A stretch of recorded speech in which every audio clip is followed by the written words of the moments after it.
안녕하세요. 제 이야기를 들려드리고 싶습니다. 혹시 인생에서 예상치 못한 순간에 모든 걸 잃어보신 적이 있나요? 저는 그런 경험을 했습니다. 갑자기 바닥으로 떨어진 인생 속에서 어떻게 다시 일어설 수 있었는지 말이죠. 지금부터 시작하겠습니다. 저는 평생을 가족을 위해 살았습니다. 젊었을 때부터 정말 열심히 일했어요. 제게 주어진 건 두 손과 두 발뿐이었으니까요. 일용직 노동부터 공장 근무까지 안 해본 일이 없었어요. 제가 고생하며 번 돈으로 아들을 키웠습니다. 아이가 대학에 들어갔을 땐 정말 자랑스러웠어요. 내 노력의 결실 같았거든요. 하지만 아내가 세상을 떠난 뒤부터 모든 것이 조금씩 변하기 시작했어요. 아들은 결혼했고 자기만의 가정을 꾸렸죠. 저는 그저 조용히 살며 손주들을 돌보는 것이 남은 행복이라고 생각했어요. 그래서 아들의 집에 들어갔습니다. 제가 가진 것이라곤 아내가 남긴 몇 가지 물건들과 추억뿐이었으니까요. 처음엔 괜찮았습니다. 아들의 가족과 함께 식사를 하고 손주들의 재롱을 보며 마음의 위안을 얻었어요. 그러나 시간이 지날수록 뭔가 달라지는 걸 느꼈습니다. 며느리는 저를 피하는 것 같았고 아들은 점점 제게 차갑게 대했어요. 제가 집안일을 도우려고 하면 아버지, 그냥 쉬세요. 라며 말렸죠. 하지만 그 말 속에는 진심이 없었습니다. 오히려 제가 방해된다는 뜻으로 들렸어요. 어느 날이었어요. 아들이 저를 불렀습니다. 그의 목소리는 평소와 달리 무뚝뚝하고 날카로웠어요. 아버지, 잠깐 얘기 좀 하시죠. 저는 뭔가 불길한 예감을 느꼈습니다. 그의 방으로 들어갔을 때 며느리도 함께 있었습니다. 그녀는 팔짱을 끼고 저를 쳐다보며 아무 말도 하지 않았어요. 분위기가 차갑다 못해 서늘했죠. 아들이 입을 열었습니다. 아버지, 저희가 고민을 많이 해봤는데요. 이제 아버지께서 독립하시는 게 좋을 것 같아요. 그의 말은 너무나도 직설적이었어요. 저는 순간 무슨 말을 들었는지 이해가 되지 않았습니다. 독립이라니? 내가 무슨 돈이 있어서 독립을 하란 말이냐? 제가 되물었죠.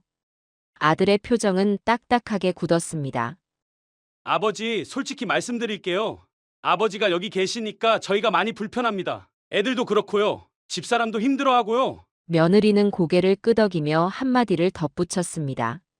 저희가 아버님까지 챙길 여력이 없어요. 이제 좀 알아서 하셔야죠. 그 말은 칼처럼 제 가슴을 찔렀습니다. 내가 이 가족에게 짐이 되었구나. 아들을 위해 평생을 바쳐 일했는데 그 대가가 이런 거였나 싶었어요. 저는 분노와 슬픔이 뒤섞인 채로 아들에게 말했습니다.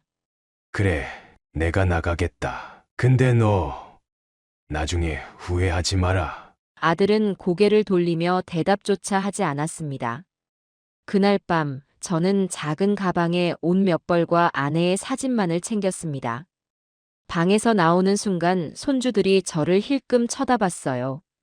그 눈빛마저도 저를 안쓰럽게 여기거나 동정하는 것처럼 보였습니다. 며느리는 문가에 서서 팔짱을 낀 채 제가 나가는 걸 지켜봤습니다. 조심히 가세요. 그녀의 말은 형식적인 인사처럼 들렸습니다. 집 밖으로 나오니 찬바람이 뺨을 때렸습니다. 그 순간 현실이 와 닿았어요. 이제 저는 정말로 갈 곳이 없다는 것을요.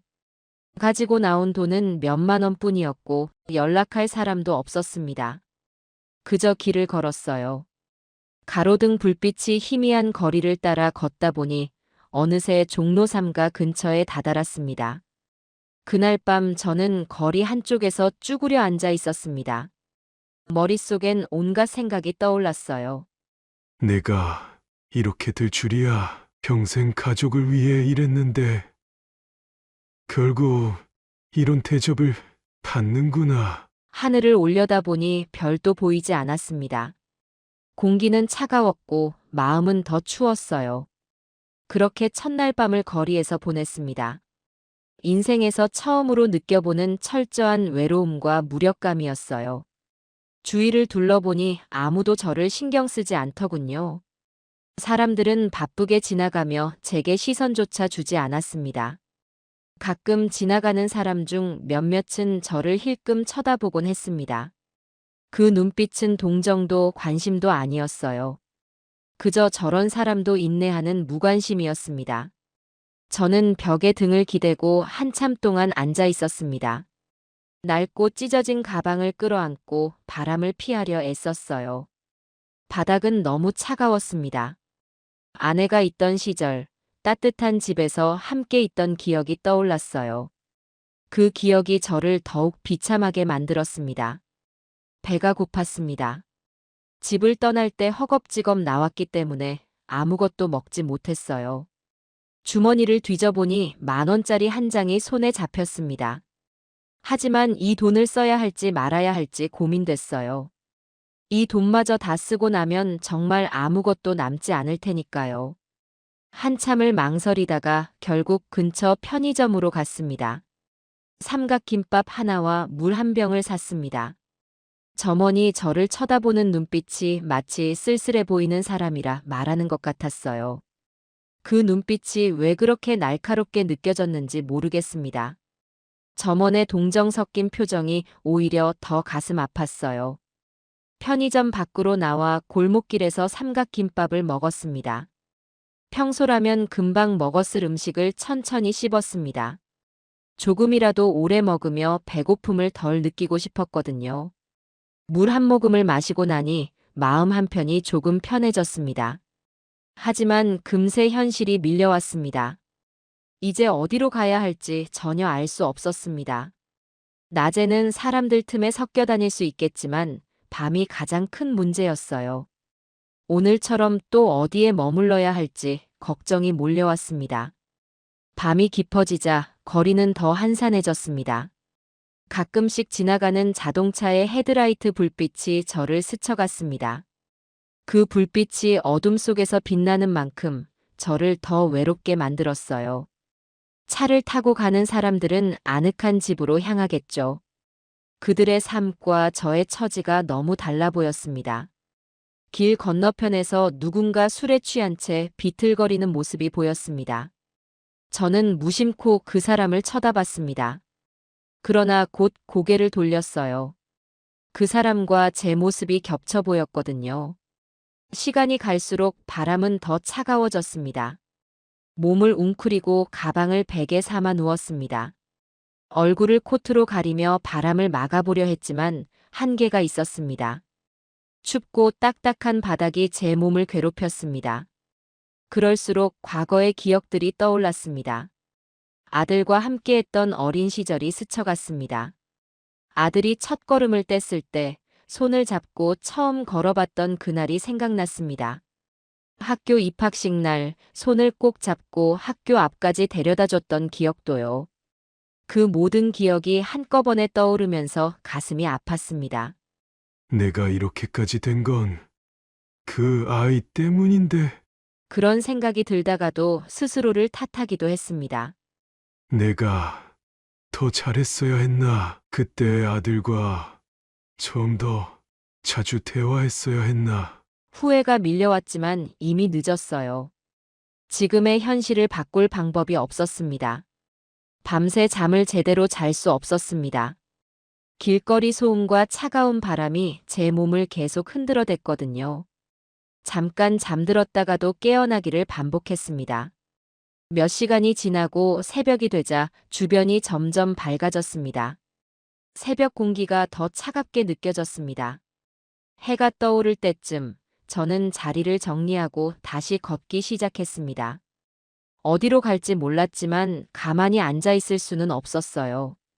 움직여야 뭔가 달라질 거란 생각이 들었습니다. 하지만 솔직히 말하면 그때는 뭘 해야 할지 정말 몰랐습니다. 제 인생이 이렇게 바닥으로 떨어질 줄은 꿈에도 몰랐거든요. 다음 날 아침, 저는 거리에서 새로운 하루를 시작했습니다. 햇살이 차갑게 느껴지는 건 처음이었어요. 춥고 텅 빈 마음 때문인지 따뜻한 햇살조차 제게는 위안이 되지 않았습니다. 주위를 둘러보니 사람들이 하나둘씩 거리를 채우기 시작했어요. 모두 바쁘게 걸어가며 각자의 삶을 살아가고 있더군요. 저는 작은 골목으로 걸음을 옮겼습니다. 어디로 가야 할지 몰랐지만 가만히 있을 수는 없었어요. 길거리를 걷다 보니 주변에 저 같은 사람들이 보이기 시작했습니다. 박스를 깔고 앉아있는 노숙자들, 쓰레기통을 뒤지는 이들, 벤치에서 몸을 웅크린 사람들까지. 저는 그들과 눈을 마주칠 용기가 없었어요. 나도 이제 저들처럼 살아가야 하는 걸까? 그 생각이 머릿속에서 떠나지 않았습니다. 배고픔이 점점 더 심해졌습니다. 어제 저녁에 먹은 삼각김밥 하나가 마지막 식사였거든요. 하지만 돈은 점점 아껴야 한다는 생각에 편의점으로 들어갈 용기도 나지 않았습니다. 그래서 거리의 쓰레기통을 바라보며 멈칫거렸습니다. 여기에서 뭔가 먹을 걸 찾을 수 있을까? 처음에는 너무 부끄럽고 자존심이 상해서 그냥 지나쳤어요. 하지만 몇 시간이 지나자 배고픔이 모든 걸 이겨냈습니다. 사람들의 눈치를 보며 쓰레기통을 뒤지기 시작했어요. 다행히 남은 음식이 든 봉지가 하나 보였습니다. 그 안에는 반쯤 먹다 버려진 샌드위치가 들어 있었어요. 저는 그것을 손에 쥐고 한참 동안 가만히 있었습니다. 내가 이렇게까지 해야 하나? 자괴감이 들었어요. 그러나 결국 저는 그 샌드위치를 먹었습니다. 한 입 베어 물었을 때의 허무함이란 이루 말할 수 없었습니다. 먹으면서 눈물이 흘러내리더군요. 하지만 배고픔을 해결하려면 그럴 수밖에 없었습니다. 그날 오후 저는 거리 한쪽에 앉아 있는 노숙자 한 명과 눈이 마주쳤습니다. 그는 제게 손짓하며 다가오라고 했어요. 저는 잠시 망설이다가 그에게로 갔습니다. 처음이야. 그가 묻더군요. 저는 고개를 끄덕였습니다. 그는 담배를 입에 문 채로 저를 한참 동안 바라봤어요. 처음엔 다 그래. 자존심도 상하고 부끄럽고 어쩔 줄 몰라. 하지만 여긴 그런 거 챙길 여유 없어. 배고프면 먹고 추우면 덮어야 돼. 그의 말은 무척 단호했지만 이상하게 위로가 됐습니다. 그래서 어쩔 생각인데 어디 갈 데라도 있어. 저는 고개를 저었습니다. 없습니다. 그냥 걷다 보니 여기까지 왔어요. 그는 담배를 끄고 제게 조언을 해줬습니다. 우선 무료 급식소를 찾아가. 하루 한 끼라도 제대로 먹으려면 거기밖에 없어. 그리고 바람 피할 박스라도 구해. 겨울은 여기서 죽느냐 사느냐야. 그는 자신의 경험담을 털어놓으며 생존법을 알려줬습니다. 그날 저녁 저는 그의 말을 따라 무료 급식소를 찾아갔습니다. 길을 물어물어 찾아간 그곳은 이미 사람들로 가득 차 있었어요. 노숙자, 고령자, 외국인 노동자까지 다양한 사람들이 줄을 서 있었습니다. 저도 그 줄 끝에 섰습니다. 음식을 받으러 갈 때 스태프 중 한 명이 제게 물었어요. 처음 오셨나요? 표정이 많이 힘들어 보이세요. 저는 그저 고개를 끄덕였어요. 그녀는 미소를 지으며 따뜻한 말을 건넸습니다. 힘내세요. 여기 언제든 오셔도 돼요. 그날 먹은 국밥 한 그릇이 그렇게 맛있을 수가 없었습니다. 뜨거운 국물을 입안에 넣는 순간 저도 모르게 눈물이 흘렀어요. 이게 살아있다는 느낌인가? 평생 당연하다고 여겼던 따뜻한 밥 한 끼가 이렇게 소중하게 느껴질 줄 몰랐습니다. 배를 채운 뒤 저는 주변에서 버려진 박스를 찾았어요. 골목 한쪽 구석에 박스를 깔고 몸을 웅크렸습니다. 바람을 막아줄 담요 하나 없었지만 어제보다 조금은 나아진 기분이었습니다. 박스 속에 누워 하늘을 올려다봤어요. 빛나는 별은 없었지만 가끔 지나가는 전등 불빛이 희미하게 번졌습니다. 저는 그 속에서 아내의 얼굴을 떠올렸습니다. 당신이 있었다면 지금 이 상황을 어떻게 했을까? 그렇게 첫 번째로 배를 채운 밤이 지나갔습니다. 하지만 이게 끝이 아니라는 걸 저는 알고 있었습니다. 거리의 삶은 단 하루 만에 끝나지 않으니까요.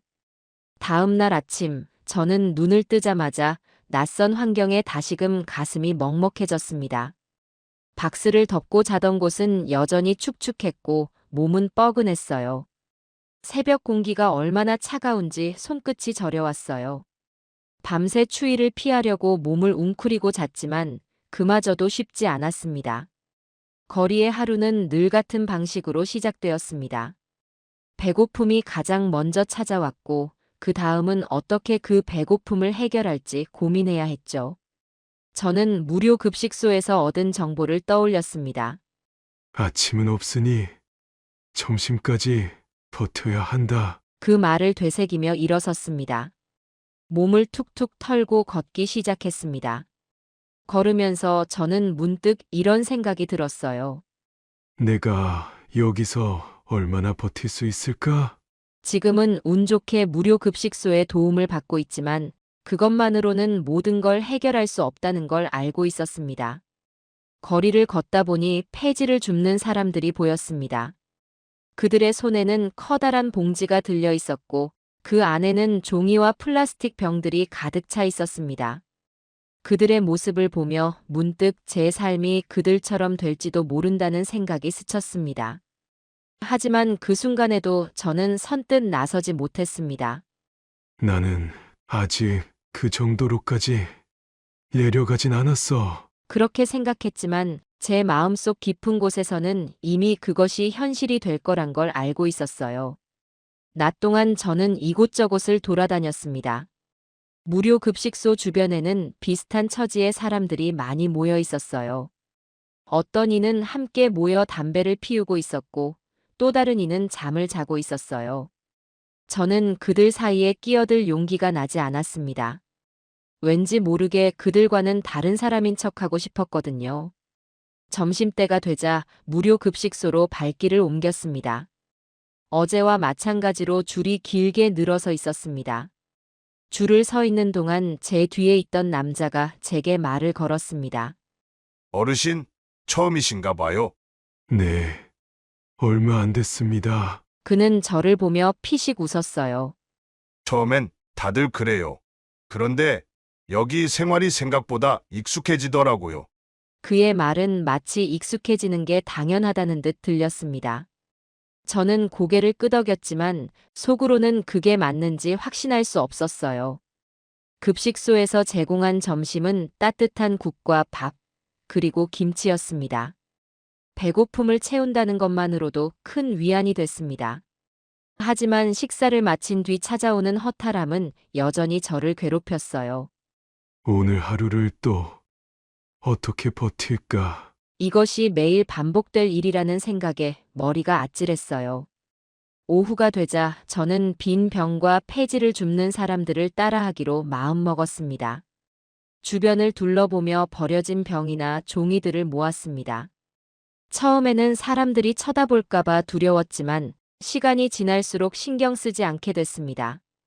그렇게 모은 병 몇 개를 들고 근처 재활용 수거소를 찾았습니다. 수거소 주인은 저를 보며 고개를 끄덕였습니다. 오늘 처음 오셨나 보네요. 여기 병은 한 개에 20원이고 종이는 1kg당 100원이에요. 저는 병 몇 개를 내밀었고 주인은 돈을 건네줬습니다.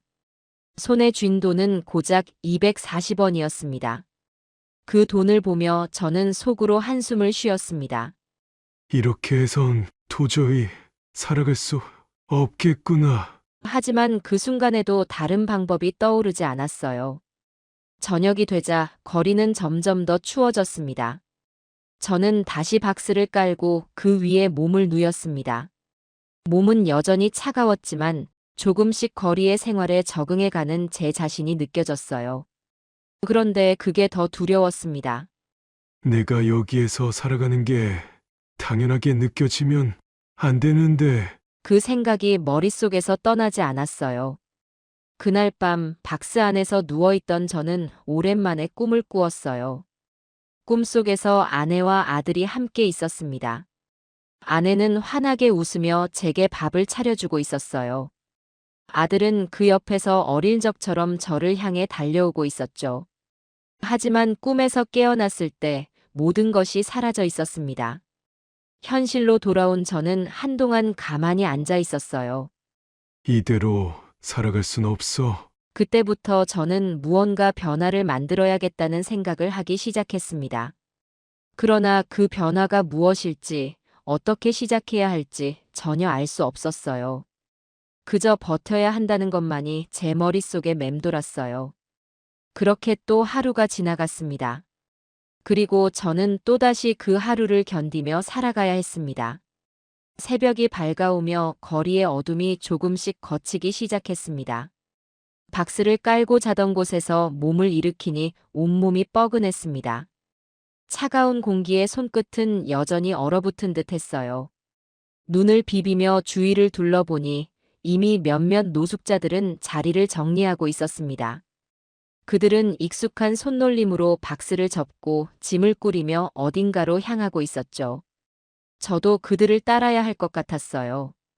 그러나 어디로 가야 할지는 여전히 막막했어요. 길을 나선 저는 처음 보는 노숙자 무리를 발견했습니다. 그들은 다닥다닥 붙어 앉아 서로 담배를 나눠 피우며 이야기를 나누고 있었어요. 저는 그들 근처로 다가가고 싶었지만 어색함이 앞섰어요. 내가 낯선 사람이라는 이유로 그들 사이에 끼어들 용기가 나지 않았습니다. 한참을 멀리서 망설이다가 그 무리를 지켜보는 것만으로도 시간이 흘렀어요. 그들은 서로 웃고 떠들며 마치 거리의 삶에 완전히 적응한 듯 보였어요.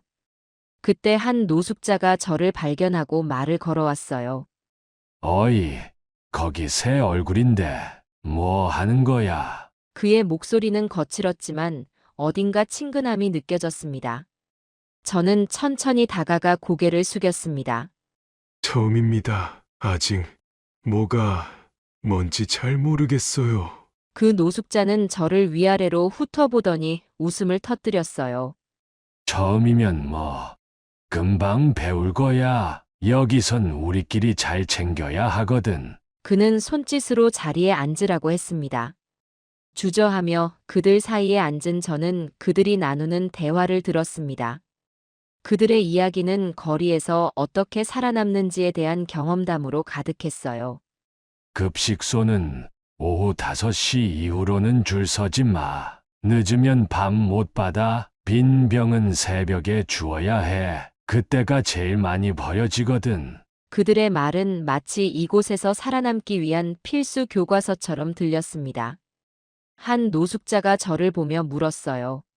근데 어르신, 여기까지 오게 된 사연이 뭐야? 그 질문에 저는 잠시 침묵했습니다. 과연 제 이야기를 털어놓아도 괜찮을까 싶었거든요. 그러나 그들의 눈빛 속에서 진심 어린 관심이 느껴졌습니다. 그래서 저는 아들에게 쫓겨났던 이야기를 천천히 풀어놓았습니다. 제 이야기를 듣던 그들의 표정이 점점 진지해졌습니다.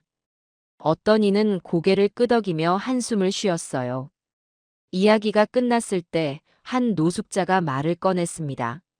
나도 비슷했어. 가족한테 외면당하고 나니까 여기로 왔지. 근데 여기서는 그런 거 다 의미 없어. 그냥 오늘 하루 살아남는 게 전부야. 그들의 말이 저를 위로하면서도 동시에 두려움을 안겼습니다. 나도 정말 여기서 이렇게 살아가야만 하는 걸까? 그 질문이 머릿속에서 떠나지 않았어요. 그날 오후 저는 그 무리와 함께 다녔습니다. 그들은 익숙한 손놀림으로 병을 모으고 박스를 정리하며 생활비를 마련했습니다. 저도 그들을 따라 병을 주었어요. 같이 움직이니 조금은 덜 외롭다는 느낌이 들었어요. 그중 한 사람이 제게 말했어요. 어르신, 여기서 오래 있으려면 사람들하고 잘 지내야 해. 혼자서 버티는 건 절대 불가능하거든. 그 말은 뼈아프게 와닿았습니다.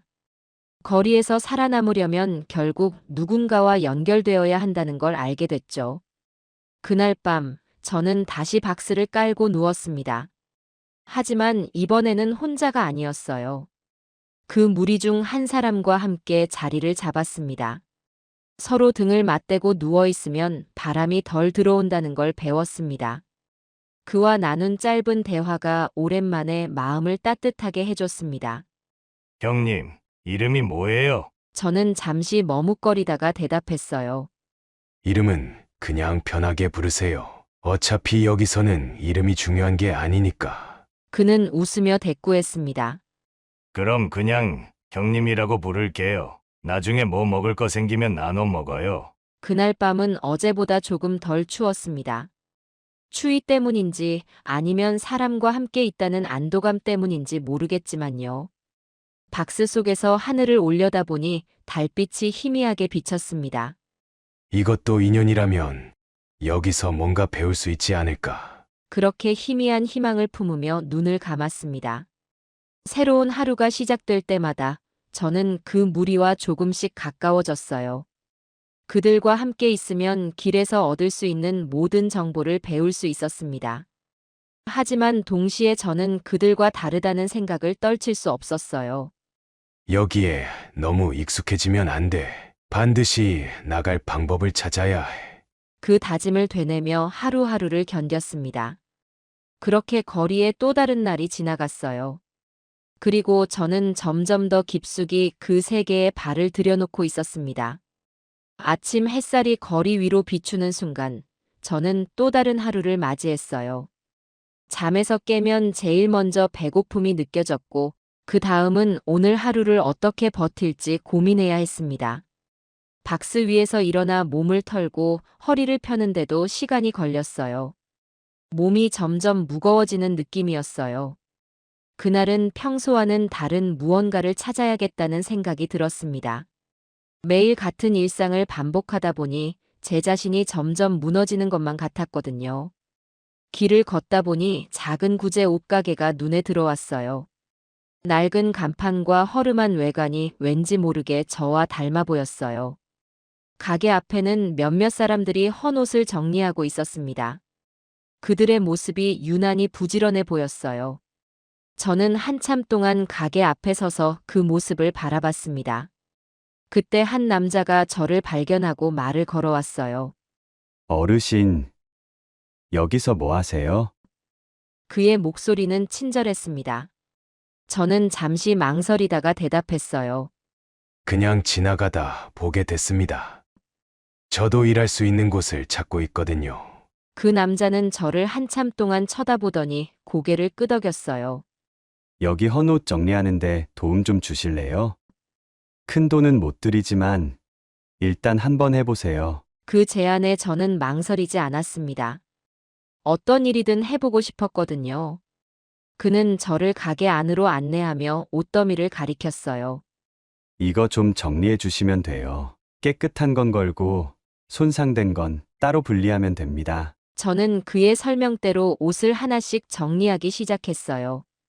작업은 생각보다 간단했지만 손이 익숙지 않아 시간이 걸렸어요. 옷을 만지다 보니 각기 다른 재질과 향기가 느껴졌습니다. 어떤 옷은 새 옷처럼 깨끗했고 어떤 옷은 오래된 기억을 간직한 듯 낡아 있었습니다. 작업을 하면서 저는 잠시 동안 다른 생각을 할 수 있었어요. 아무것도 하지 않을 때의 막막함과 달리 손을 움직이는 동안에는 마음이 조금 편해졌습니다. 이게 바로 일이 주는 의미일까? 그렇게 작업을 이어가다 보니 시간은 금세 흘러갔습니다. 작업을 마쳤을 때 가게 주인은 저를 보며 웃었습니다. 잘하시네요. 옷 정리하는 감각이 있으신 것 같아요. 그 칭찬에 저는 오랜만에 기분이 좋아졌어요.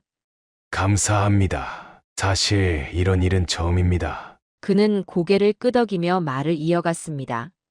다음에도 시간 되시면 와서 도와주세요. 요즘 헌옷 정리할 사람이 부족하거든요. 그날 받은 돈은 많지 않았어요. 하지만 그것은 제가 거리로 나온 뒤 처음으로 번 돈이었습니다. 손에 쥔 지폐는 마치 저를 인정해주는 증표 같았어요. 저는 그 돈으로 따뜻한 국밥을 사 먹었습니다. 무료 급식소에서 먹던 밥과는 다른 기분이 들었습니다.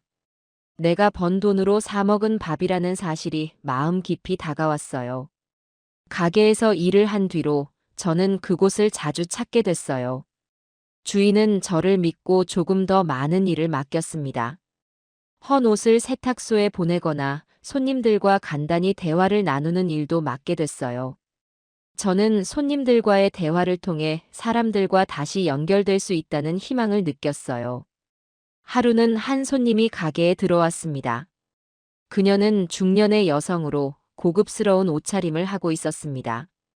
그녀는 여러 옷을 고르며 저에게 말을 걸었어요. 사장님이세요? 여기 옷을 참 정성스럽게 정리하셨네요. 그 말에 저는 수줍게 웃으며 대답했습니다. 감사합니다. 저는 그냥 여기서 일하는 사람일 뿐입니다. 그녀는 저를 한참 동안 쳐다보더니 고개를 끄덕였습니다. 누군가가 이렇게 일을 열심히 하면 옷도 더 소중하게 느껴지죠. 그 말은 제게 큰 위안이 됐습니다. 제가 하는 일이 누군가에게 의미가 될 수 있다는 사실을 깨달았거든요. 그날 저녁, 저는 가게 일을 마치고 거리로 돌아갔습니다. 박스를 깔고 누웠지만 마음은 조금 덜 무거웠어요. 내일도 그 가게에 가면 내가 뭔가를 할 수 있겠지. 그 생각이 저를 버티게 해줬습니다. 작은 변화는 그렇게 시작되었어요. 거리에서의 생활은 여전히 힘들었지만 가게에서의 일이 저를 조금씩 바꿔놓고 있었습니다. 저는 더 이상 완전히 무기력하지 않았어요. 내일이 조금은 기대된다는 감정을 오랜만에 느꼈습니다. 새로운 하루가 밝았어요. 저는 여느 때와 다름없이 일어났지만 오늘은 마음이 조금 달랐어요. 구제 옷가게로 가야 한다는 생각에 서둘러 몸을 일으켰죠. 그곳에서 제가 필요한 사람으로 느껴졌기 때문이에요. 몸은 여전히 피곤했지만 마음은 한결 가벼웠어요. 어제 몇 시간 동안 일했던 기억이 떠오르면서 입가에 미소가 번졌어요. 오랜만에 무언가의 의미를 느낀다는 게 얼마나 좋은지 새삼 깨닫게 됐어요. 가게에 도착하자 주인이 밝은 얼굴로 저를 맞아줬어요. 오셨어요? 오늘은 일이 좀 많을 거예요. 그의 말에 저는 자연스럽게 웃으며 대답했죠. 일이 많을수록 좋아요. 몸을 움직이는 게 좋더라고요. 오늘의 첫 작업은 새로 들어온 헌 옷들을 정리하는 일이었어요. 트럭에서 쏟아져 나온 옷들은 온갖 크기와 색깔로 뒤섞여 있었어요.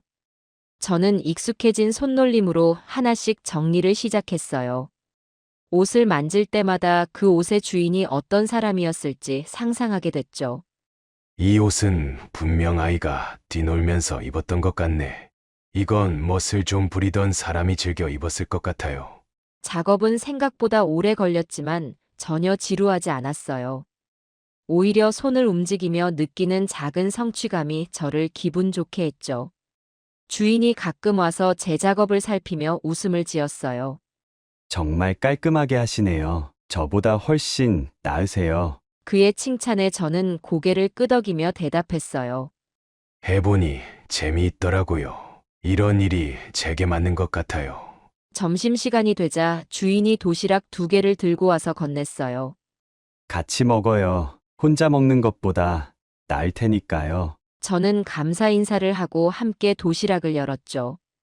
도시락 안에는 단순한 반찬과 밥이 담겨 있었지만 그 순간만큼은 정말 맛있게 느껴졌어요. 오랜만에 누군가와 함께 식사를 한다는 게 이상하게 마음을 따뜻하게 했거든요. 식사를 마친 뒤 주인은 제게 새로운 작업을 제안했어요. 옷 정리는 이제 충분히 잘하시니까 가게 안쪽 정리를 좀 도와주시겠어요? 그의 제안에 저는 기꺼이 수락했어요. 가게 내부는 좁았지만 정감 있는 공간이었어요. 저는 먼지가 쌓인 선반을 닦고 구석에 방치된 물건들을 정리했어요. 작업을 하다가 오래된 사진 한 장을 발견했어요. 사진 속에는 주인과 그의 가족으로 보이는 사람들이 환하게 웃고 있었어요. 저는 사진을 주인에게 건네며 물었어요. 이건 가족분들이세요? 그는 사진을 받아들고 잠시 바라보더니 고개를 끄덕였어요. 네. 이건 예전에 찍은 사진이에요. 지금은 가족들이 다 다른 곳에 있죠. 그의 말에는 살짝 외로움이 묻어 있었지만 그는 이내 웃으며 말을 이었어요. 그래도 이 가게가 있어서 괜찮아요. 이곳에서 많은 사람들을 만나니까요. 그의 이야기를 들으며 저도 모르게 제 과거를 떠올리게 됐어요. 아내와 함께했던 시절, 아들과 함께 웃던 날들이 머릿속을 스쳤어요. 그 순간 눈시울이 살짝 뜨거워졌지만 저는 애써 그 감정을 삼켰어요. 지금은 과거를 떠올리는 것보다 앞을 보며 살아야 해. 그렇게 스스로를 다독이며 작업에 몰두했어요. 작업을 마치고 나니 주인이 제게 물었어요. 오늘도 고생 많으셨어요. 그런데 괜찮으시면 내일도 와주실 수 있을까요? 그의 말에 저는 바로 대답했어요. 물론이죠. 제가 도움이 된다면 언제든 와서 도울게요. 그날 가게를 나설 때 제 마음속에는 희미하지만 분명한 희망이 자리 잡았어요. 내일이 기대된다는 감정을 오랜만에 느꼈기 때문이에요. 길거리로 돌아가는 발걸음이 어제보다 조금 가벼웠어요. 밤이 되자 다시 박스 위에 누웠지만 마음은 어둡지 않았어요. 내일도 가게에 가면 또 뭔가를 할 수 있겠지. 그런 생각이 저를 버티게 해줬어요. 그렇게 가게에서의 작은 변화가 제 일상에 자리 잡기 시작했어요. 매일 조금씩 달라지는 제 자신을 느낄 수 있었어요. 거리의 삶은 여전히 힘들었지만 가게에서의 시간이 저를 살아가게 만들었어요. 저는 조금씩 새로운 삶을 만들어가고 있었어요. 다음 날도 어김없이 밝았어요. 길거리에서의 아침은 언제나 서둘러야 했습니다. 박스를 접어 정리하고 간단히 몸을 털어내며 하루를 준비했어요.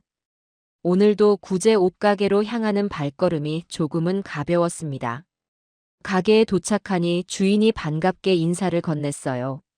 오늘도 오셨네요. 어제처럼 부탁드릴게요. 그의 친근한 말투가 아침부터 기분을 좋게 만들어줬어요.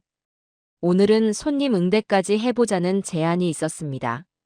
옷 정리는 이제 익숙하시니 손님들께도 한번 신경 써보세요. 혹시 어려운 일이 있으면 저를 부르시고요. 저는 고개를 끄덕이며 약간의 긴장감을 안고 일을 시작했어요.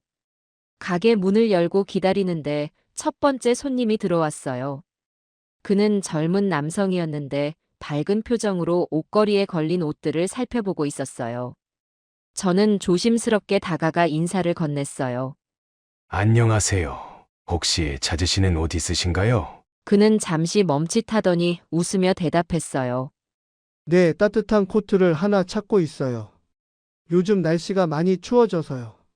저는 그가 찾는 코트를 함께 골라봤습니다. 옷걸이에 걸린 코트들 중에서 상태가 가장 좋은 것을 골라 추천했어요. 이 코트는 아직 상태가 좋아요. 입어보시면 어떨까요? 그는 제 말을 듣고 코트를 입어보더니 환하게 웃었어요. 정말 딱 맞네요. 색깔도 마음에 들어요. 감사합니다. 그의 만족스러운 모습을 보며 가슴 한편이 뿌듯해졌어요. 내가 누군가에게 도움을 줄 수 있다는 게 이렇게 기분 좋은 일인 줄은 몰랐어요. 그 다음으로 들어온 손님은 중년의 여성이었어요. 그녀는 가게를 둘러보며 천천히 옷을 살펴보고 있었죠. 저는 조용히 다가가 말을 걸었어요. 어떤 옷을 찾으시는지 말씀해 주시면 도와드릴게요. 그녀는 고개를 들며 저를 바라보더니 미소를 지었어요. 아직 모르겠어요. 그냥 둘러보는 중이에요. 저는 그녀가 편하게 둘러볼 수 있도록 한 발 물러섰어요. 하지만 그녀가 옷을 살피며 주저하는 모습을 보고 다시 다가갔죠. 이 옷은 요즘 인기 있는 스타일이에요. 한번 입어보시겠어요? 그녀는 옷을 받아들고 탈의실로 들어갔습니다. 잠시 뒤 그녀가 옷을 입고 나왔을 때 눈빛이 반짝이는 걸 느낄 수 있었어요. 이 옷 정말 예쁘네요. 제가 입어도 괜찮은가요? 저는 고개를 끄덕이며 대답했어요. 아주 잘 어울리세요. 색깔도 따뜻해 보이고요. 그녀는 만족스러운 미소를 지으며 옷을 결제했어요. 가게를 나서기 전 저를 돌아보며 말했어요. 도움 많이 받았어요. 정말 고마워요. 그날 저는 손님들과의 대화를 통해 많은 걸 배웠어요. 단순히 옷을 파는 게 아니라 그들의 필요를 채워주고 소통하는 일이었죠. 이 일이 단순한 노동이 아니라 사람들과 연결되는 기회라는 걸 깨달았어요. 오후에는 특별한 손님이 가게를 찾아왔어요. 그는 나이가 지긋한 할아버지였는데 가게 문을 열고 천천히 들어왔습니다. 저는 그의 손에 들린 낡은 지팡이를 보고 걸음걸이가 불편하다는 걸 알 수 있었어요. 조심스럽게 다가가 물었어요. 어르신, 찾으시는 옷이 있으신가요? 그는 제 말을 듣고 고개를 끄덕이며 대답했어요. 따뜻한 스웨터가 필요해서요. 요즘 밤에 많이 춥더라고요. 저는 가게 구석에 걸려있던 스웨터를 찾아와 보여드렸어요. 이건 어떠세요? 두께도 적당하고 색깔도 무난한 편이에요. 그는 스웨터를 만지작거리며 말했어요. 이거 좋네요. 그런데 제가 지금 가진 돈이 많지 않아서. 그의 말에 저는 잠시 망설이다가 주인을 불러 상황을 설명했어요. 주인은 할아버지에게 따뜻한 미소를 지으며 말했어요. 괜찮아요. 가져가세요. 오늘 같은 날은 따뜻하게 입으셔야죠. 그 순간 할아버지는 눈시울이 붉어졌어요. 정말 고맙습니다. 이런 친절은 오래간만에 받아보네요. 그가 떠난 뒤 주인은 저를 보며 말했어요.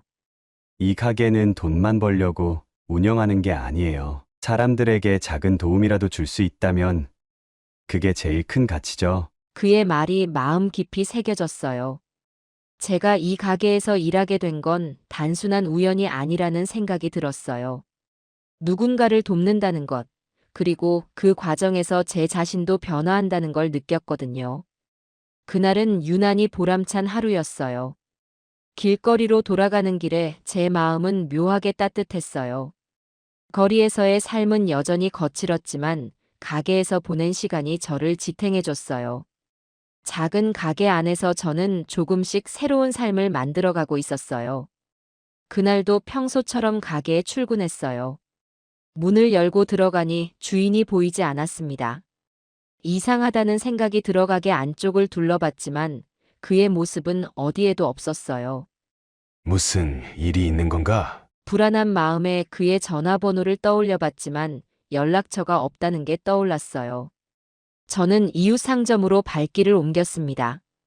혹시 우리 가게 사장님 보셨나요? 이웃 상점 주인은 심각한 표정으로 대답했어요.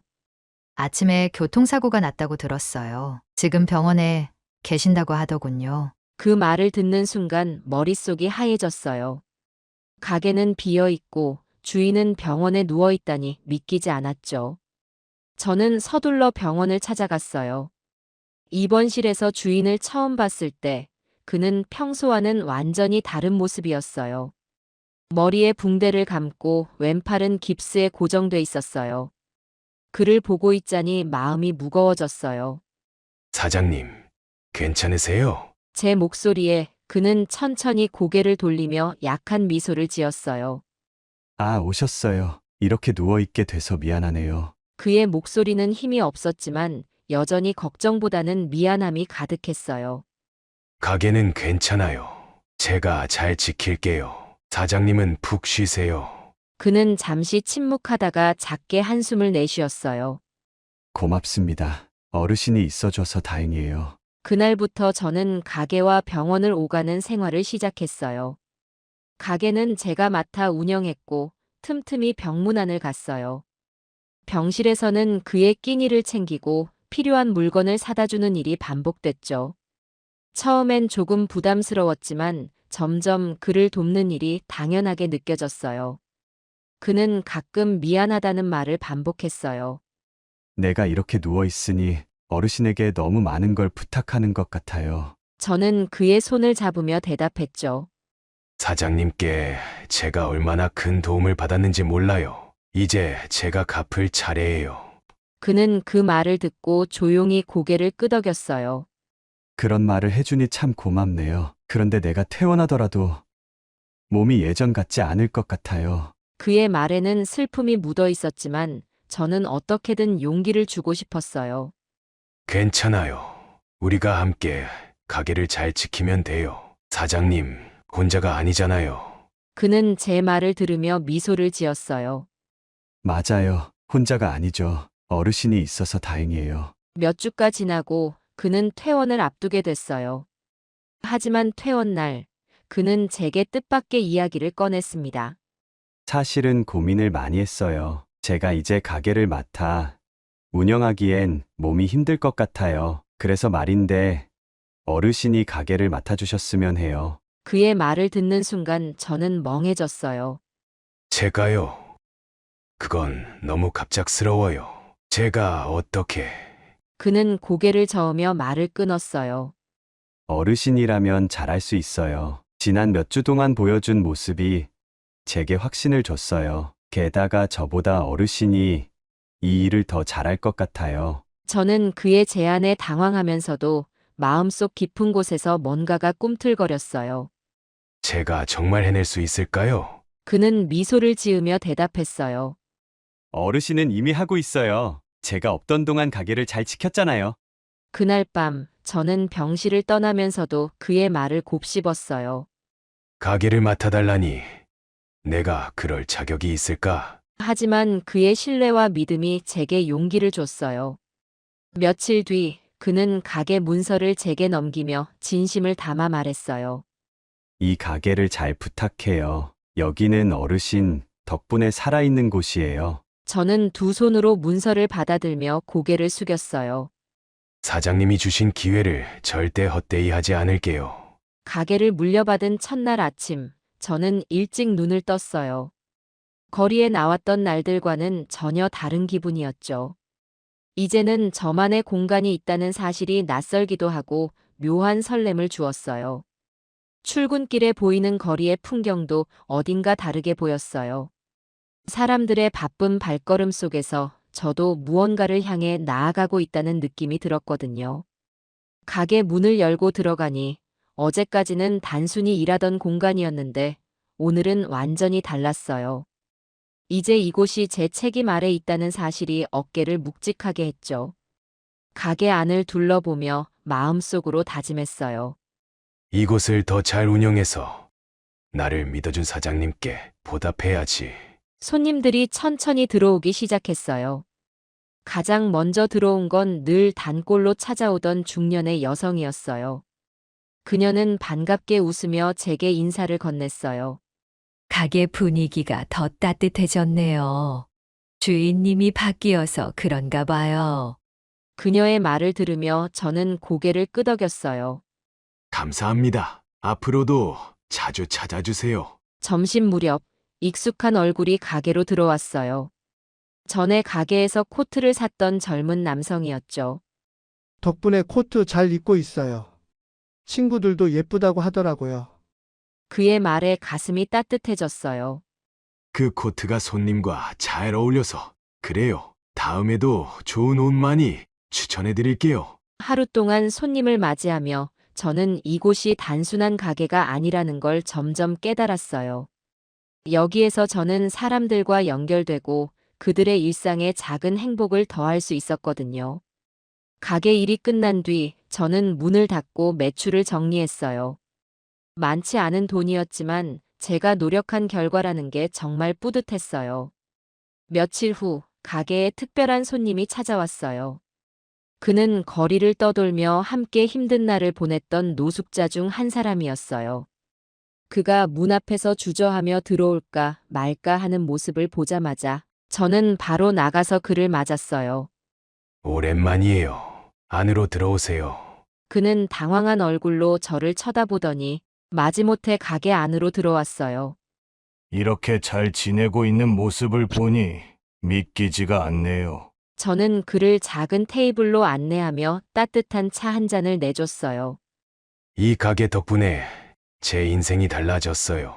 저도 당신처럼 어려운 시기를 겪었지만 이제는 조금씩 나아지고 있어요. 그는 고개를 끄덕이며 말했어요. 형님을 보니 나도 뭔가 할 수 있을 것 같아요. 그의 말은 제게 큰 울림을 줬어요. 제가 누군가에게 작은 희망을 줄 수 있다는 사실이 새삼 놀랍고 감동적이었어요. 그에게 필요한 옷 몇 벌을 챙겨주며 말했어요. 이 옷들로 추운 날들을 조금이나마 따뜻하게 보내세요. 그리고 언제든 도움이 필요하면 이곳에 오세요. 그날 이후 가게는 점점 더 많은 사람들의 발길을 끌기 시작했어요. 단골 손님도 늘어나고 처음 찾아오는 사람들도 많아졌어요. 한 번은 동네 아이가 가게로 뛰어들어왔어요. 아저씨, 여기서 알바하면 안 돼요. 그 귀여운 제안에 저는 웃으며 말했어요. 그 대신 열심히 학교 다니고 공부 잘해야 해요. 그게 더 중요한 일이니까요. 아이는 아쉬운 표정을 지으면서도 다시 찾아오겠다는 말을 남기고 떠났어요. 가게는 어느덧 제 삶뿐만 아니라 다른 사람들의 삶에도 의미를 더하는 장소가 됐어요. 가끔 가게를 찾는 사장님과 차를 마시며 이야기를 나눌 때면 그는 늘 저를 격려했어요. 제가 처음 이곳을 시작했을 때보다 훨씬 잘하고 계세요. 정말 자랑스럽네요. 그의 칭찬은 늘 저를 부끄럽게도 하고 더 열심히 하고 싶게 만들었어요. 저는 매일 새벽마다 새로운 하루를 준비하며 스스로를 다짐했어요. 이 가게를 통해 더 많은 사람들에게 도움을 줄 수 있는 방법을 찾아보자. 그렇게 저는 가게를 통해 새로운 삶을 만들어가고 있었어요. 거리에서 시작된 제 이야기는 이제 많은 사람들과 연결되는 아름다운 이야기로 바뀌어가고 있었어요. 어느덧 가게를 맡은 지도 몇 달이 지났어요. 처음에는 하루하루 버티기 급급했지만 이제는 조금씩 여유가 생기기 시작했어요. 매일 아침 가게 문을 열며 오늘은 또 어떤 사람들이 찾아올까? 하는 기대감이 들었죠. 사람들의 발걸음이 점점 늘어나면서 가게는 활기를 띠기 시작했어요. 어느 날 평소와 다름없이 손님을 맞이하던 중 특별한 손님이 찾아왔어요. 한 중년 여성이 아이 손을 잡고 들어왔죠. 그 아이는 낡은 옷을 입고 있었고 여자는 피곤해 보였어요. 그녀는 가게 안을 둘러보더니 조심스레 말을 꺼냈어요. 혹시 아이에게 맞는 따뜻한 옷이 있을까요? 요즘 날씨가 많이 추워서요. 저는 그녀를 보며 바로 아이에게 맞는 옷을 찾아보기 시작했어요. 가게 한쪽에 있던 두꺼운 니트와 패딩을 꺼내 아이에게 보여줬죠. 이 옷은 어때요? 따뜻하고 크기도 괜찮아 보이는데. 그녀는 고개를 끄덕이며 옷을 받아들었지만 곧 한숨을 내쉬며 말을 덧붙였어요. 좋은 옷인데 제가 가진 돈이 충분하지 않을까 봐 걱정이에요. 그 순간 저는 그녀가 놓인 상황을 이해할 수 있을 것 같았어요. 거리에서 보냈던 제 과거가 떠오르며 그녀의 말이 가슴 깊이 와닿았죠. 저는 미소를 지으며 말했어요. 돈 걱정하지 마세요. 아이가 따뜻하게 입는 게 더 중요하니까요. 그녀는 놀란 표정을 지으며 눈물을 글썽였어요. 정말 괜찮으세요? 제가 어떻게 이 은혜를 갚아야 할지 모르겠네요. 저는 고개를 저으며 대답했어요. 저도 어려운 시절에 많은 도움을 받았어요. 그 덕분에 여기까지 올 수 있었죠. 그러니 다른 사람들에게 나눌 수 있다는 것만으로도 충분해요. 그녀는 깊이 고개를 숙이며 감사 인사를 했고 아이는 새 옷을 입고 밝게 웃었어요. 그 모습을 보며 저도 덩달아 웃음이 나왔어요. 이게 내가 하고 싶은 일이구나. 가게를 운영하며 단순히 옷을 파는 것을 넘어 누군가의 삶에 작은 변화를 줄 수 있다는 사실이 행복했어요. 그날 저녁 가게를 정리하면서 한 가지 새로운 생각이 떠올랐어요. 가게를 조금 더 키워서 도움이 필요한 사람들에게 더 많은 옷을 나눠줄 수 있으면 어떨까? 그 생각은 점점 구체화되었고 제 마음속에서 작은 꿈으로 자리 잡았어요. 다음 날 가게를 찾은 전 사장님께 그 생각을 이야기했어요. 사장님, 가게에 나눔 코너를 만들어 보면 어떨까요? 필요한 분들이 옷을 가져가실 수 있게요. 저도 가능한 한 기부를 받거나 제 수익을 조금씩 모아보고 싶어요. 사장님은 제 말을 들으며 미소를 지었어요. 아주 좋은 생각이에요. 어르신이라면 그걸 충분히 잘 해낼 수 있을 거예요. 그의 격려가 제게 큰 용기를 줬어요. 그날부터 저는 가게 한쪽에 작은 공간을 마련했어요. 나눔 코너라는 이름을 붙이고 첫 번째 옷 몇 벌을 직접 내놓았어요. 그리고 가게 문 앞에 작은 게시판을 세웠어요. 여기 있는 옷은 누구나 가져가실 수 있습니다. 따뜻하게 입으세요. 처음엔 그 코너를 사람들이 알아봐 줄까 걱정했어요. 하지만 며칠 지나지 않아 몇몇 사람들이 다가와 조심스럽게 옷을 가져가기 시작했어요.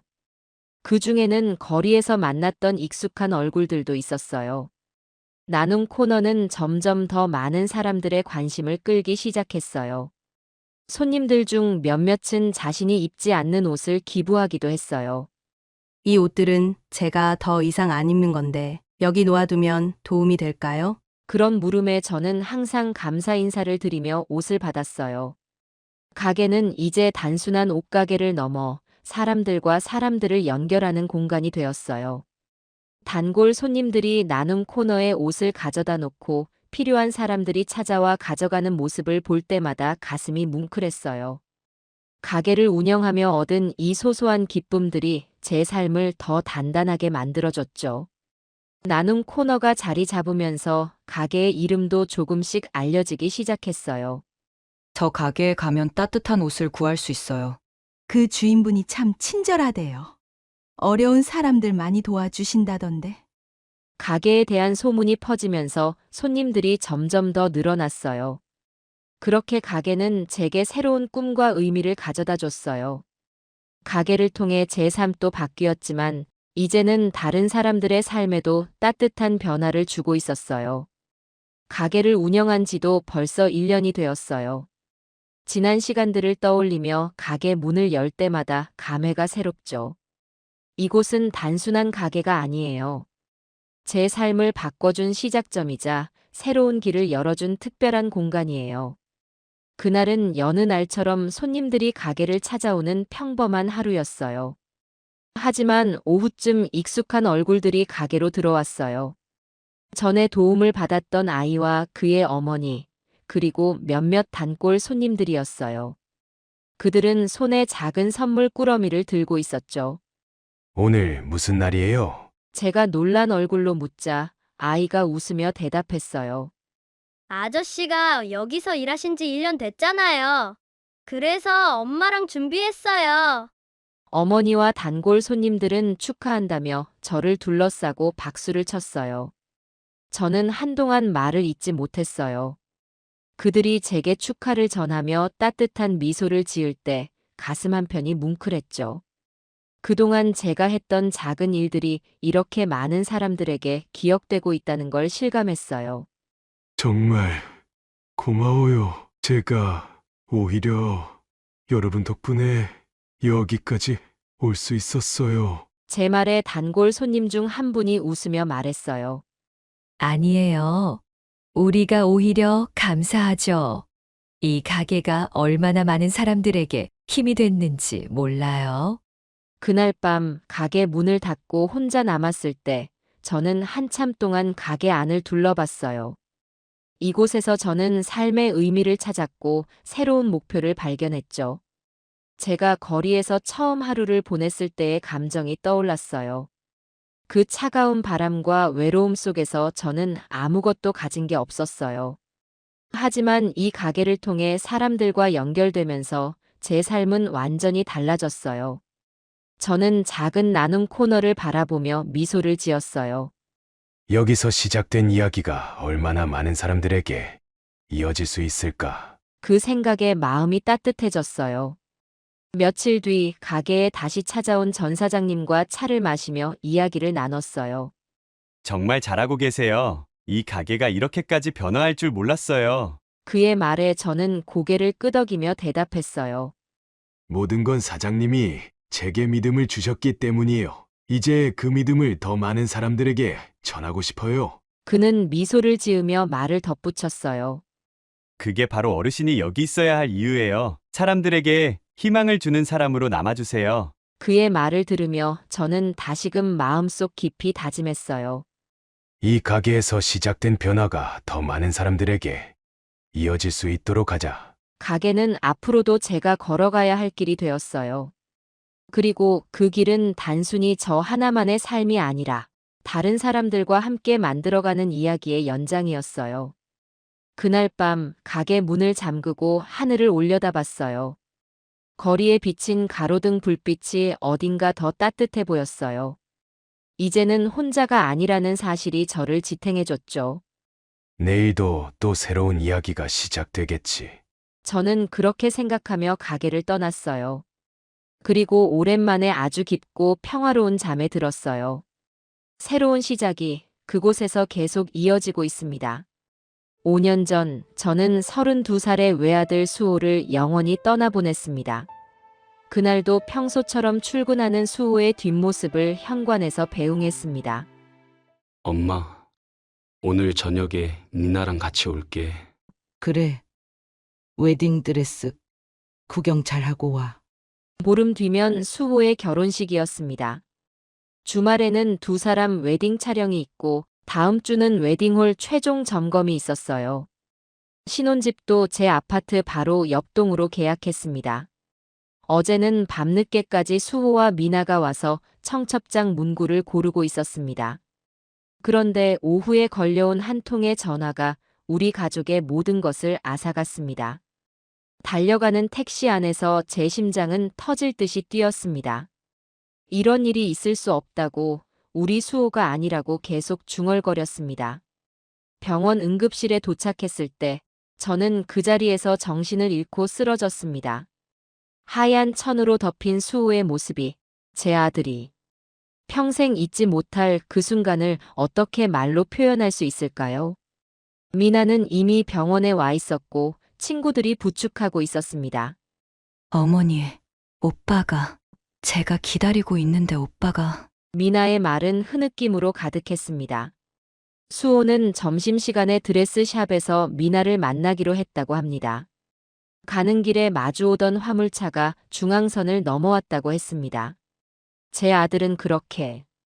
더 이상은 말씀드리기 힘드네요. 지금도 그날을 떠올리면 숨이 막힙니다. 가슴이 찢어지는 것 같은 이 고통은 5년이 지난 지금도 여전합니다. 장례식장으로 향하는 차 안에서 저는 아무것도 볼 수 없었습니다. 시야가 흐릿했고 귓가에는 웅웅거리는 소리만 가득했습니다. 병원에서 장례식장으로 향했습니다.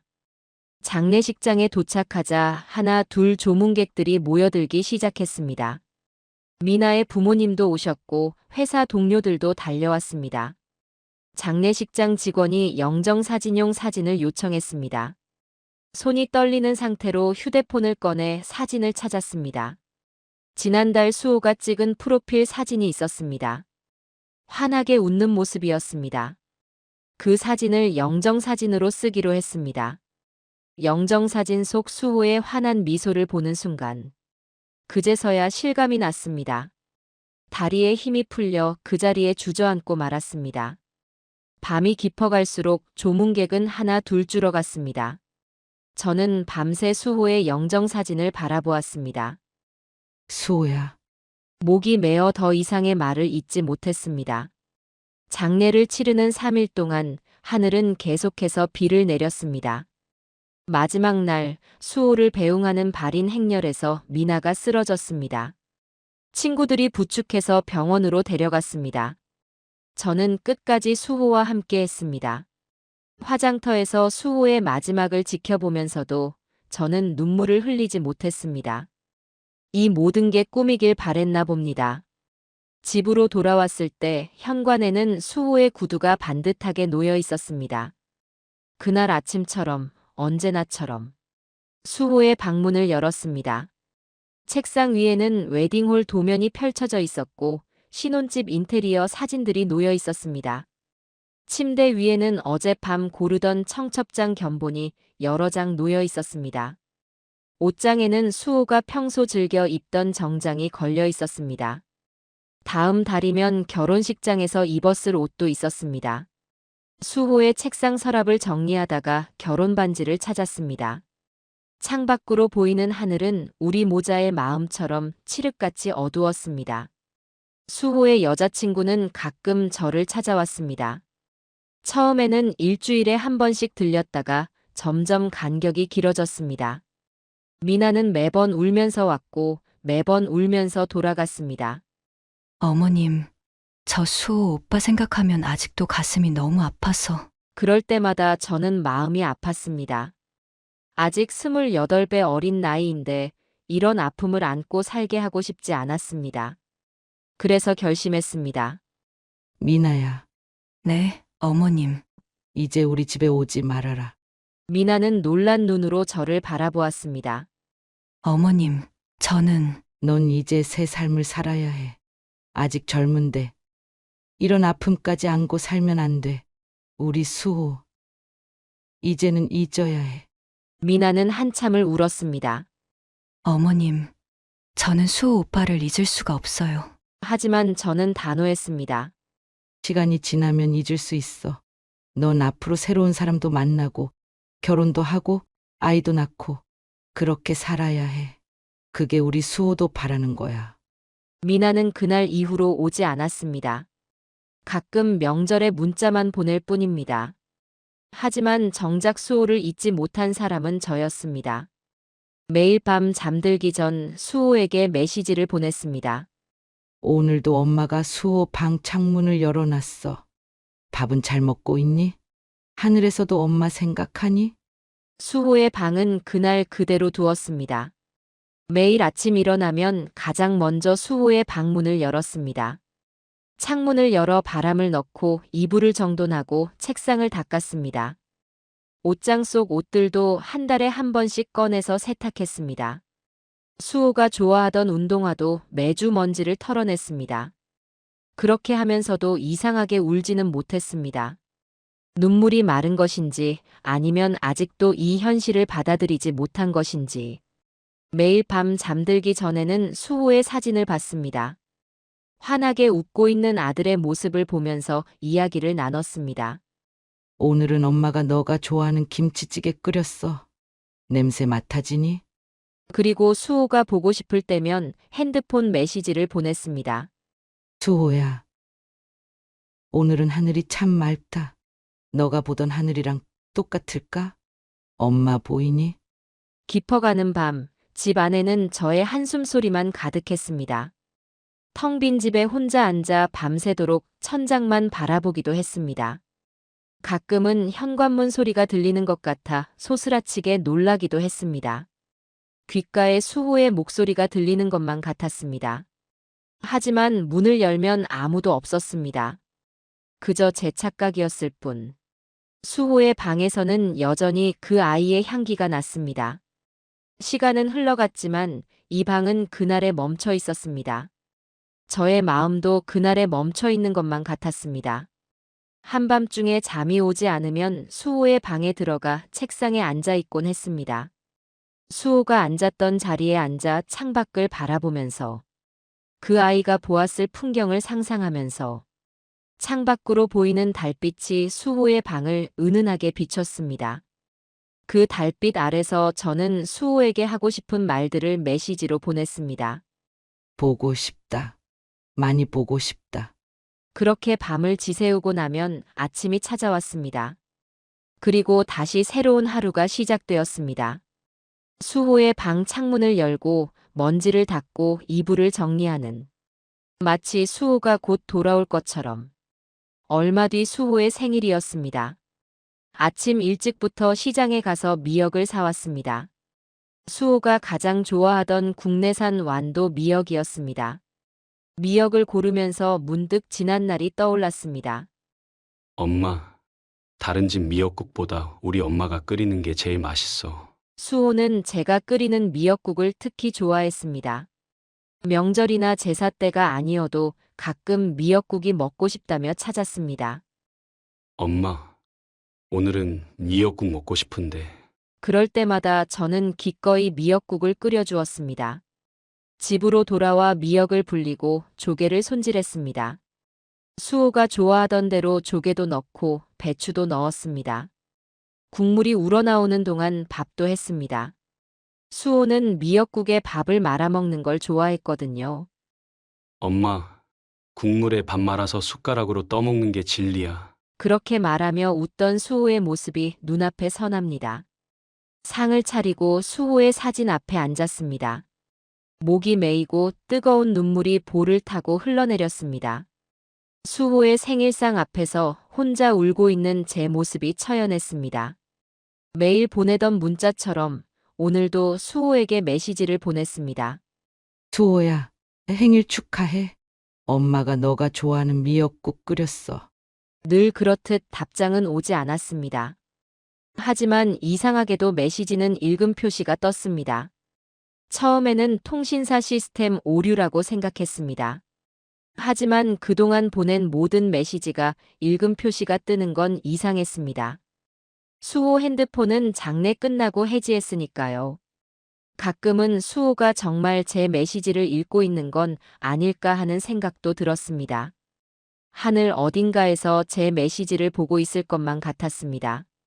식사를 마치고 수호의 방으로 들어갔습니다.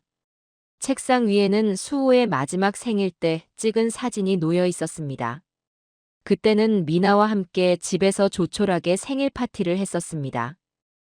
내년에는 미나랑 결혼해서 둘이 같이 엄마 생신 챙겨드릴게요. 그게 수호의 마지막 생일이 될 줄은 아무도 몰랐습니다. 창밖을 보니 하늘이 유난히 맑았습니다. 구름 한 점 없는 파란 하늘이 마치 수호의 미소처럼 느껴졌습니다. 수호야, 오늘따라 하늘이 참 맑다. 너가 보는 하늘도 이렇게 맑니? 메시지를 보내자 이번에도 어김없이 읽음 표시가 떴습니다. 이상한 일이지만 그래도 마음이 조금은 위로가 되는 것 같았습니다. 마치 수호가 정말 제 메시지를 읽고 있는 것처럼, 어딘가에서 저를 지켜보고 있는 것처럼. 밤이 깊어갈수록 더욱 수호가 그리워졌습니다. 생일날마다 제일 먼저 엄마 사랑해라고 말하던 수호. 이제는 그 목소리를 다시는 들을 수 없다는 게 너무나 아팠습니다. 한밤중이 되어서야 잠이 들었습니다. 꿈에서라도 수호를 만날 수 있기를 바라면서 시간이 흘러 어느덧 수호가 떠난 지 5년이 되었습니다. 오늘도 여느 때처럼 수호의 방 창문을 열었습니다. 갑자기 찾아온 감기 기운에 몸이 좋지 않았지만 이 일만큼은 거르고 싶지 않았습니다. 아침부터 시작된 기침이 점점 심해졌습니다. 열도 조금씩 오르는 것 같았습니다. 평소에는 늘 혼자 알았지만 오늘따라 수호가 더욱 보고 싶었습니다. 아플 때면 수호가 얼마나 저를 잘 챙겨줬는지 모릅니다. 엄마, 내가 약국 다녀올게. 죽 끓여놨으니까 식으면 꼭 드세요. 이제는 그런 말을 들을 수 없다는 게 마음 한켠을 더욱 아프게 했습니다. 밤이 되자 열이 점점 더 심해졌습니다. 약을 먹어도 열이 떨어지지 않았습니다. 머리가 지끈거리고 온몸이 쑤셨습니다. 그래도 매일 하던 대로 수호에게 메시지를 보내려 했습니다. 떨리는 손으로 핸드폰을 집어들었습니다. 수호야, 오늘은 너가 너무 보고 싶구나. 엄마 많이 아프다. 늘 그랬듯 보내고 핸드폰을 내려놓으려는데 띠링. 메시지 알림음이 들렸습니다. 그리고 이어서 답장이 왔습니다. 걱정하지 마세요. 저 잘 지내고 있어요. 너무 보고 싶어요. 순간 온몸이 굳어버렸습니다. 손이 덜덜 떨려왔습니다. 핸드폰을 떨어뜨릴 뻔했습니다. 이게 무슨 일이지? 5년 동안 한 번도 오지 않던 답장이. 수호의 번호에서 답장이 왔다는 게 믿기지 않았습니다. 혹시 열 때문에 헛것을 보는 걸까요? 아니면 꿈을 꾸고 있는 걸까요? 하지만 분명 제 눈앞에 답장이 와 있었습니다. 심장이 터질 듯이 뛰었습니다. 그 자리에 주저앉고 말았습니다. 어떻게 이런 일이? 수호가 보낸 걸까요?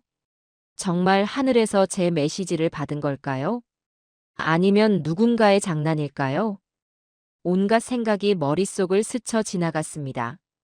하지만 지금은 그런 생각을 할 겨를이 없었습니다. 떨리는 손가락으로 답장을 보냈습니다. 수호야, 정말 너가 보낸 거니? 몇 초가 몇 시간처럼 느껴졌습니다. 답장을 기다리는 순간이 너무나 길게 느껴졌습니다. 그리고 다시 한번 메시지 알림음이 울렸습니다. 네, 엄마. 저예요. 순간 눈앞이 흐려졌습니다. 뜨거운 눈물이 볼을 타고 흘러내렸습니다. 떨리는 손으로 수호의 번호로 전화를 걸었습니다. 긴 신호음이 이어졌습니다. 제 심장은 터질 듯이 뛰고 있었습니다. 몇 번의 신호음이 울린 후 낯선 남자의 목소리가 들렸습니다. 여보세요? 순간 온몸에 소름이 돋았습니다. 분명 수호의 번호인데 전혀 다른 사람의 목소리였습니다. 저 혹시 방금 문자 보내신 분이세요? 네, 제가 보냈습니다. 남자는 조심스러운 목소리로 말을 이어갔습니다. 죄송합니다. 번호를 바꾸고 계속 문자가 왔는데 너무 안타까워서 답장을 하게 됐습니다. 가슴이 철렁 내려앉았습니다. 수호가 아니었던 거죠. 그런데 왜 하필 오늘 답장을 하신 건가요? 제 목소리가 떨렸습니다. 잠시 침묵이 흘렀습니다. 그리고 남자의 쉰 목소리가 들려왔습니다. 어제 어머니가 돌아가셨습니다. 지금 장례식장에 있어요. 남자의 목소리에서 슬픔이 묻어났습니다. 오늘따라 어머니가 너무 보고 싶어서 그동안 받았던 문자들이 떠올랐습니다. 매일같이 보고 싶다고, 아프다고 그 문자들을 보낸 분의 마음이 오늘은 더 잘 이해가 되어서. 남자의 목소리가 흔들렸습니다. 저도 모르게 눈물이 흘러내렸습니다. 이 남자도 저처럼 어머니를 잃은 자식이었던 거죠. 죄송합니다. 신뢰가 되는 줄 알면서도. 남자의 목소리가 점점 작아졌습니다. 아니에요.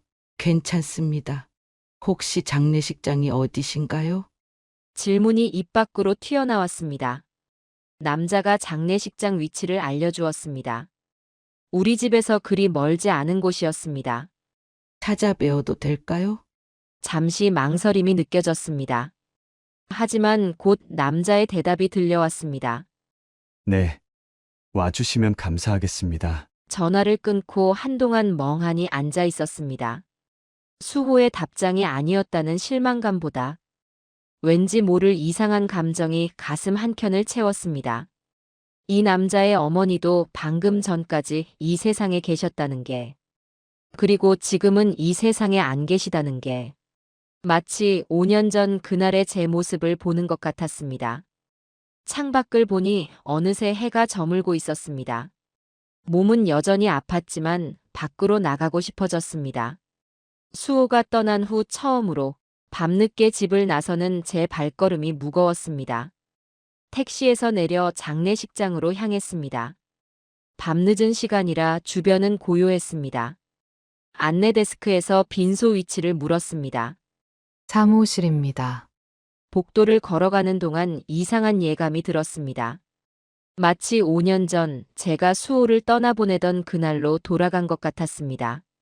사무실 앞에 다다랐습니다. 문상객은 거의 없었습니다. 친척도 많지 않아 보였습니다. 조심스럽게 빈소 안으로 들어섰습니다. 그리고 그 순간 저는 그 자리에 굳어버리고 말았습니다. 영정사진 앞에 서 있는 남자. 그 모습이 마치 수호가 그 자리에 서 있는 것만 같았습니다. 키도 체격도 뒷모습까지도 수호와 너무나 똑같았습니다. 숨이 멎는 것 같았습니다. 다리에 힘이 풀려 그대로 주저앉을 뻔했습니다. 그때 남자가 천천히 돌아섰습니다. 어서 오세요. 목소리는 전화에서 들은 그 목소리였습니다. 하지만 그의 얼굴을 저는 믿을 수 없었습니다. 마치 수호의 쌍둥이를 보는 것 같았습니다. 눈매도 코도 입술도 심지어 살짝 처진 눈꼬리까지 수호를 그대로 옮겨놓은 듯 했습니다. 전화 주신 분이 맞으시죠? 남자가 조심스럽게 물었습니다. 말을 하고 싶었지만 목소리가 나오지 않았습니다. 그저 고개를 끄덕이는 것이 제가 할 수 있는 전부였습니다. 어머니 빈소에 와주셔서 감사합니다. 남자의 목소리가 떨렸습니다. 영정사진 속 노인의 모습이 눈에 들어왔습니다. 따뜻한 미소를 지닌 어머니였습니다. 제 이름은 강민호라고 합니다. 강민호. 이름도 성도 다르지만 그의 모습은 너무나도 수호와 닮아 있었습니다. 저 혹시 많이 놀라셨나요? 민호가 조심스럽게 물었습니다. 제가 답장을 괜히 드린 건지. 저는 여전히 말을 잇지 못했습니다. 그저 그를 바라보기만 했습니다. 마치 꿈을 꾸는 것만 같았습니다. 앉으세요. 식사라도 하시죠. 민호가 저를 안내했습니다.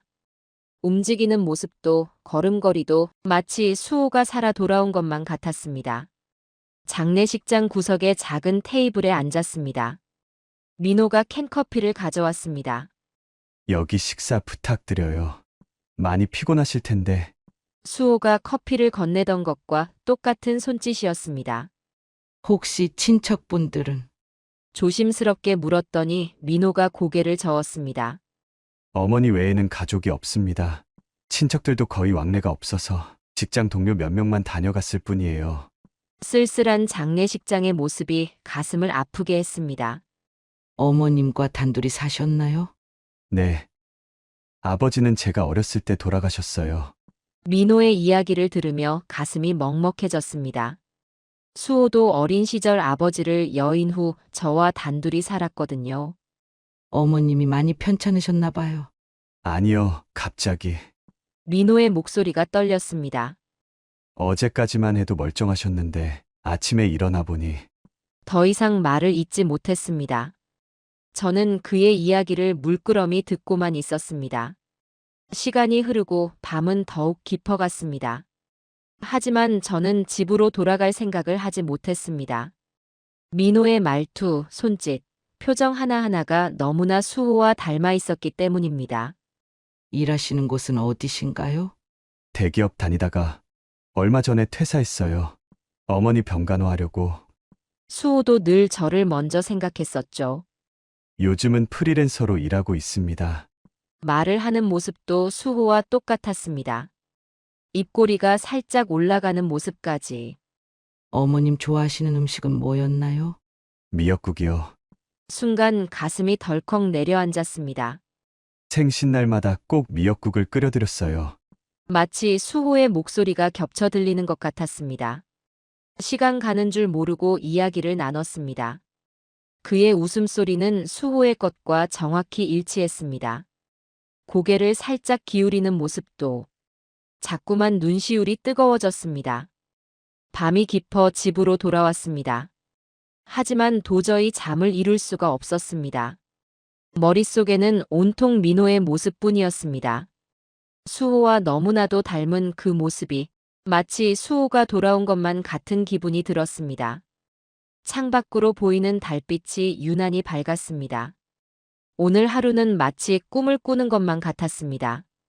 아들의 목소리를 닮은 전화, 뜻밖의 장례식장 방문, 그리고 수호의 쌍둥이처럼 생긴 민호. 이 모든 것이 우연일까요? 밤새도록 이불 위에 앉아 생각에 잠겼습니다. 민호의 어머니는 갑자기 돌아가셨다고 했습니다. 수호도 그랬죠. 아무런 준비도 없이. 갑작스럽게. 창가에 기대어 앉아 밤하늘을 바라보았습니다. 어쩌면 하늘이 저에게 보내준 선물일까요? 수호를 닮은 그 아이를. 하늘의 뜻이 있는 걸까요? 밤이 깊어가도 잠은 오지 않았습니다. 마음 한켠이 이상하게 설레었습니다. 마치 오랫동안 잃어버렸던 무언가를 되찾은 것처럼. 날이 밝기도 전에 장례식장으로 향했습니다. 택시에서 내려 빈소로 가는 길, 희미한 새벽빛이 복도를 비추고 있었습니다. 사무실 앞에 다다르자 민호가 문 앞에 서 있었습니다. 이렇게 또 와주시다니. 민호의 목소리가 떨렸습니다. 뜬 눈으로 밤을 지샌 듯 얼굴이 헬쓱했습니다. 발인은 몇 시예요? 8시요. 도와드릴 일이 있을까요? 민호는 잠시 망설이더니 고개를 저었습니다. 괜찮습니다. 이것저것 다 준비해두었어요. 하지만 저는 자리를 뜨지 않았습니다. 영정사진 속 어머니의 모습이 더욱 따뜻해 보였습니다. 어머님이 좋아하시던 꽃은 뭐예요? 장미요. 흰 장미를. 말을 잇지 못하고 민호의 어깨가 떨렸습니다. 저는 바로 밖으로 나가 꽃집을 찾았습니다. 다행히 일찍 문을 연 꽃집이 있었습니다. 흰 장미 한 다발을 사들고 돌아왔습니다. 민호의 눈시울이 붉어졌습니다. 어머님도 이 꽃을 보시면 좋아하실 거예요. 시간이 흘러 발인이 시작되었습니다. 장지까지 가는 동안 민호는 말없이 창밖만 바라보았습니다. 수호도 그랬었죠. 슬플 때면 말없이 창밖을 바라보던. 하늘은 유난히도 맑았습니다. 구름 한 점 없는 파란 하늘이 끝없이 펼쳐져 있었습니다. 장지에 도착해서야 민호가 입을 열었습니다. 어머니가 항상 하늘을 좋아하셨어요.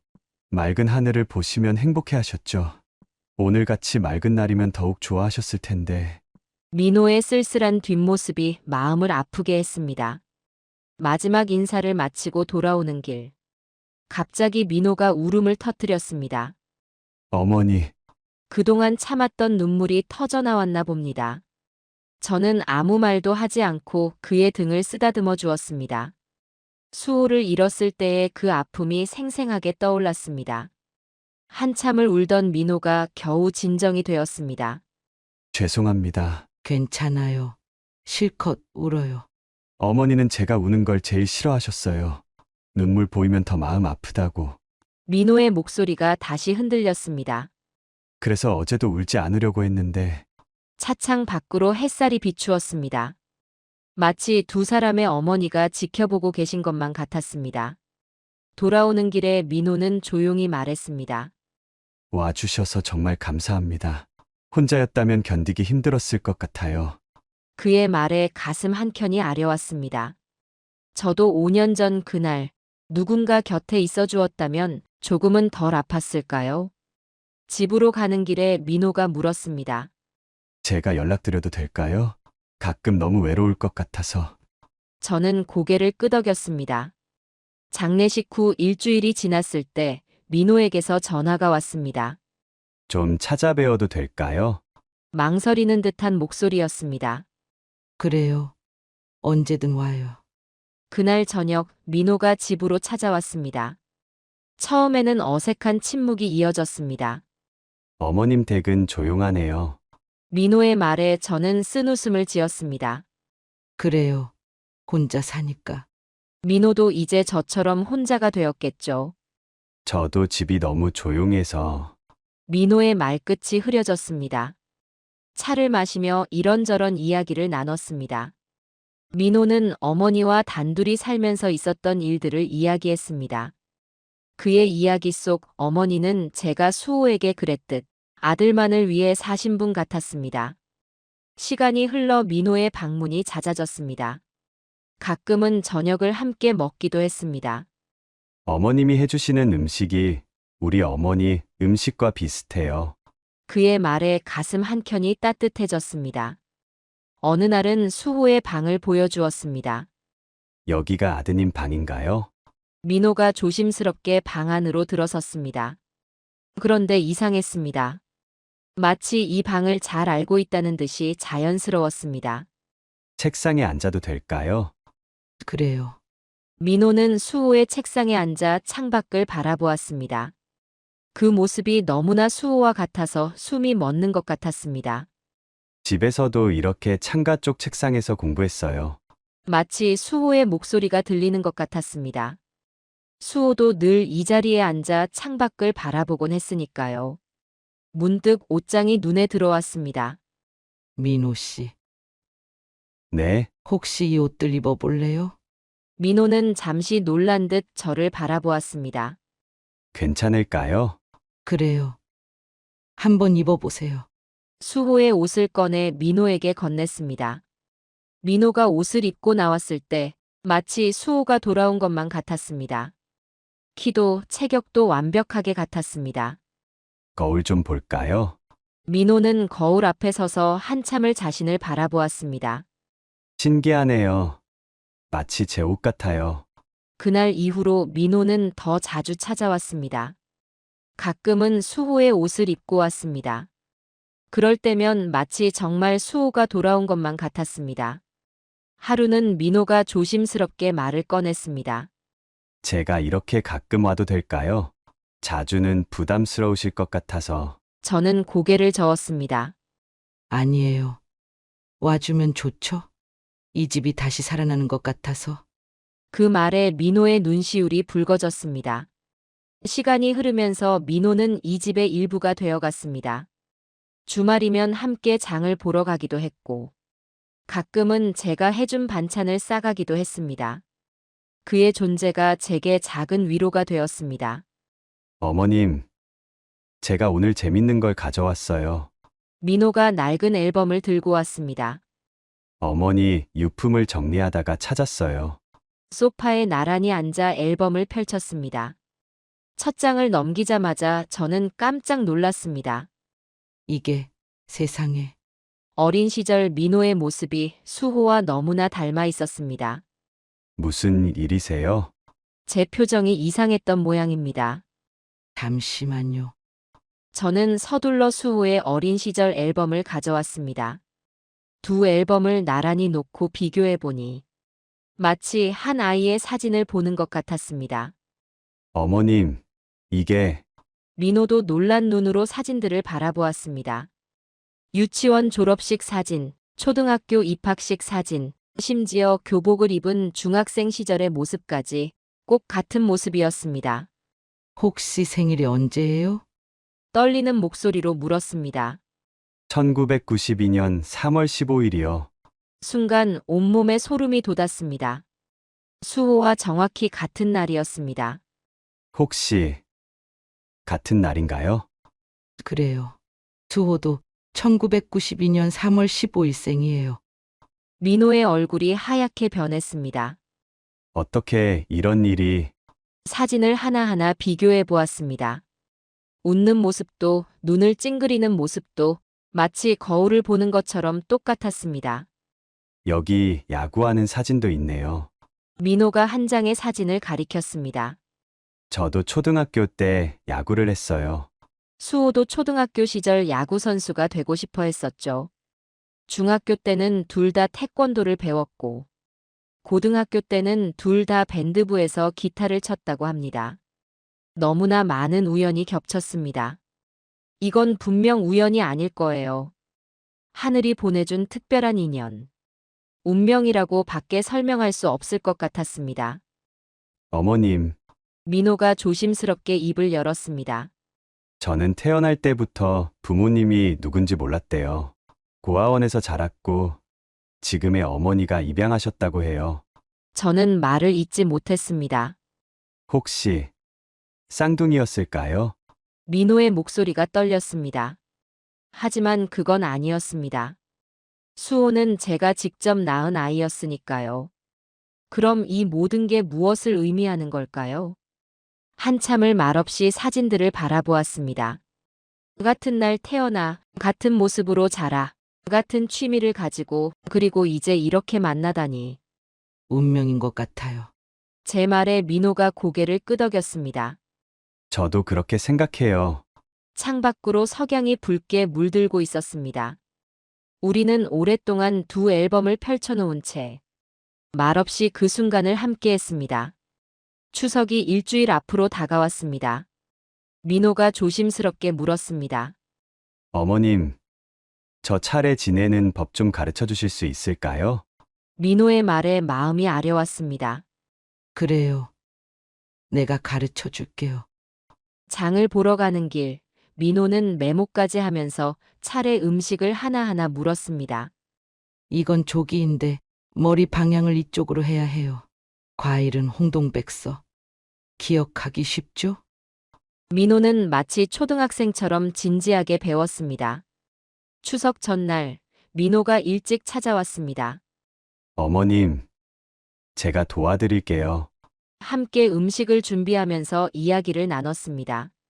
수호도 이렇게 도와주곤 했어요. 명절 때면 꼭 일찍 제사 준비를 도왔죠. 민호는 수호처럼 야채를 썰고 전을 부쳤습니다. 모든 것이 그 아이와 같았습니다.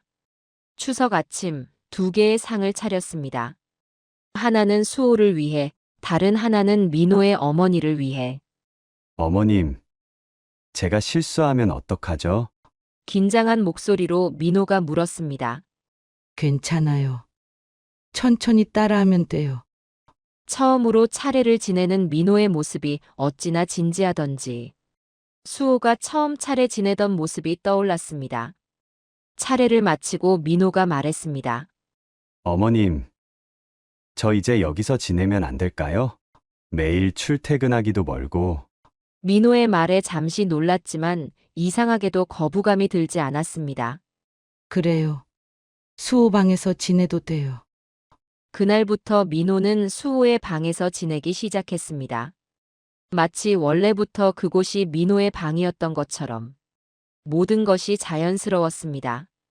아침이면 다녀오겠습니다 하고 인사하고 저녁이면 다녀왔습니다 하며 들어오는 모습까지. 이웃들도 민호를 보면 깜짝 놀랐습니다. 어머나, 수호가 돌아왔나 했어요. 정말 똑같이 생겼네요. 어느 날은 옆집 할머니가 민호를 보고 눈물을 글썽이셨습니다. 수호야, 너가 정말 돌아온 줄 알았다. 민호는 그런 할머니께 공손히 인사를 드렸습니다. 죄송합니다. 수호 씨는 아니지만 잘 부탁드립니다. 그 말을 듣고 할머니는 더욱 눈물을 흘리셨습니다. 밤이면 민호는 수호의 책상에서 일을 했습니다. 노트북을 켜고 일하는 모습이 수호가 야근하던 모습과 똑같았습니다. 주말이면 함께 시장도 가고 가끔은 동네 산책도 했습니다.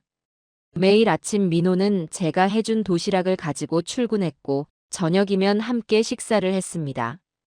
이제는 텅 비었던 집에 다시 생기가 돌았습니다. 수호가 있을 때처럼. 아니, 마치 수호가 정말 돌아온 것처럼. 하늘이 저에게 보내준 특별한 선물.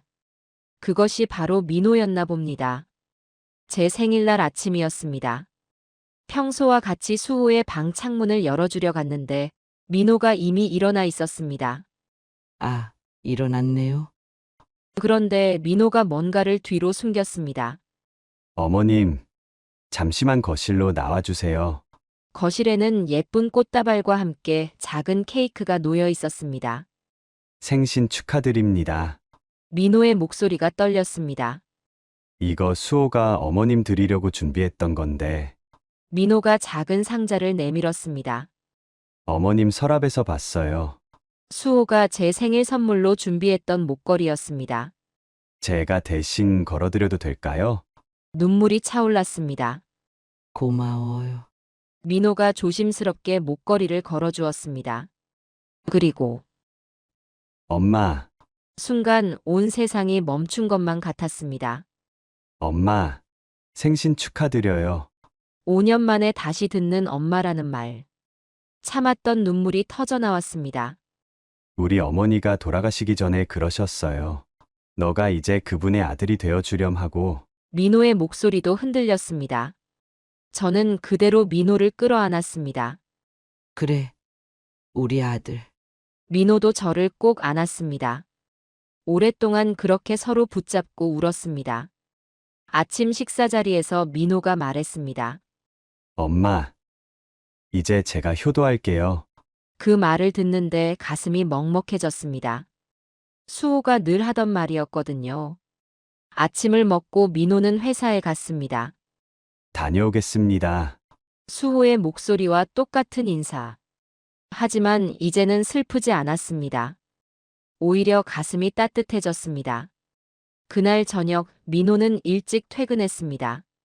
엄마가 좋아하시는 삼계탕 사왔어요. 함께 저녁을 먹으며 이야기를 나눴습니다. 좋은 거 많이 드시고 건강하셔야 돼요. 민호의 말에 미소가 지어졌습니다. 밤이 되어 민호가 방으로 들어간 후 저는 핸드폰을 꺼냈습니다. 5년 동안 매일 보내던 수호의 번호로 마지막 메시지를 보내려고 합니다. 수호야, 엄마 이제 괜찮아. 너도 하늘에서 편히 쉬렴. 보내기 버튼을 누르는 순간 긴 세월의 무게가 서서히 내려가는 것을 느꼈습니다. 창밖의 달빛이 유난히 밝았습니다. 마치 수호가 저를 보며 미소 짓고 있는 것 같았습니다. 이제야, 정말 이제야 수호를 보낼 수 있을 것 같았습니다. 어느덧 민호가 우리 집에 온 지 1년이 되었습니다. 이제는 정말 한 가족이 되었습니다. 마치 수호가 돌아온 것처럼 집안에는 활기가 넘쳤습니다. 엄마, 오늘은 일찍 퇴근할 수 있을 것 같아요. 아침마다 민호의 밝은 목소리로 하루가 시작됩니다. 매일 아침 6시 민호와 저는 동네 공원을 산책합니다. 엄마, 여기 벤치에서 잠깐 쉬었다가요. 수호가 좋아하던 그 벤치에 앉아 아침 공기를 마십니다. 오늘은 바람이 참 시원하죠? 민호의 말투며 행동이 수호와 너무 닮아서 가끔은 착각이 들 때도 있습니다. 하지만 이제는 그런 착각이 슬프지 않습니다. 오히려 고마운 마음이 듭니다. 어느 날 밤 갑자기 미나에게서 전화가 왔습니다. 어머님 죄송한데 잠시 통화 가능하실까요? 오랜만에 듣는 미나의 목소리가 떨렸습니다. 오늘 마트에서 수호 오빠를 봤어요. 그게 무슨 말이야? 아니, 수호 오빠는 아닌데 너무 똑같은 사람이 있어서. 미나의 목소리가 흔들렸습니다. 처음에는 정말 수호 오빠인 줄 알았어요. 너무 놀라서 그 자리에 그대로 서버렸어요. 걸음걸이도 뒷모습도 심지어 장바구니 드는 습관까지. 미나는 한참을 울었습니다. 혹시 어머님 댁에 사시는 분인가요? 그래, 민호라고. 어쩜 이렇게 닮았지요? 나도 처음 봤을 때 많이 놀랐어. 미나는 한참을 말을 잇지 못했습니다. 어머님, 저 사실 다음 주에 결혼식이에요. 그래서 용기 내서 전화드렸어요. 축하한다. 어머님, 저 잘 살게요. 수호 오빠 생각하면서 더 열심히 살게요. 전화를 끊고 한참을 생각에 잠겼습니다. 미나도 이제 새로운 삶을 시작하는군요. 모두가 각자의 자리에서 새로운 시작을 하고 있습니다.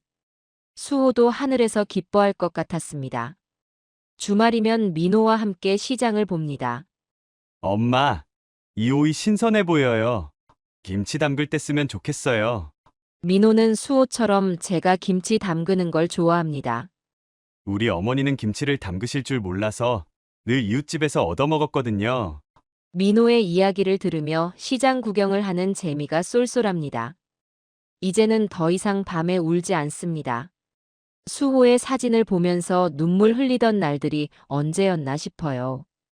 대신 민호와 함께 저녁을 먹고 TV를 보며 이야기꽃을 피웁니다. 엄마, 이거 재미있는데 같이 볼까요? 주말 저녁이면 민호가 좋아하는 예능 프로그램을 함께 봅니다. 수호도 이 프로그램을 좋아했었죠. 이제는 그런 공통점을 발견할 때마다 미소가 지어집니다. 민호는 완벽한 아들이 되었습니다. 엄마, 내일은 제가 요리할게요. 가끔 민호가 요리를 하겠다고 나설 때면 수호가 그러던 것처럼 온 주방이 난장판이 되곤 합니다.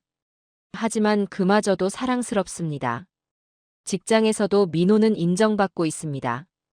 얼마 전에는 승진했다는 소식도 전해주었어요. 엄마, 이제 제가 더 잘할 수 있을 것 같아요. 그런 민호를 보면 가슴이 뿌듯합니다. 이웃들도 이제는 민호를 자연스럽게 받아들입니다. 아들이 효자네요. 얼마나 복이 많으시길래 저런 아들을 또 만나셨어요. 그런 말을 들을 때면 가슴 한켠이 따뜻해집니다. 이제 우리 집은 완전한 가족이 되었습니다. 수호가 떠난 후 5년 동안 멈춰있던 시간이 다시 흐르기 시작했습니다. 매일 아침 들리는 민호의 인사소리, 저녁이면 들려오는 현관문 소리, 주말이면 울리는 웃음소리. 이 모든 것이 제게는 선물입니다. 엄마, 제가 드릴 말씀이 있어요. 저녁 식사를 마치고 민호가 조심스럽게 말을 꺼냈습니다. 그동안 만나온 사람이 있어요. 회사 후배인데 민호의 귓가가 붉어졌습니다.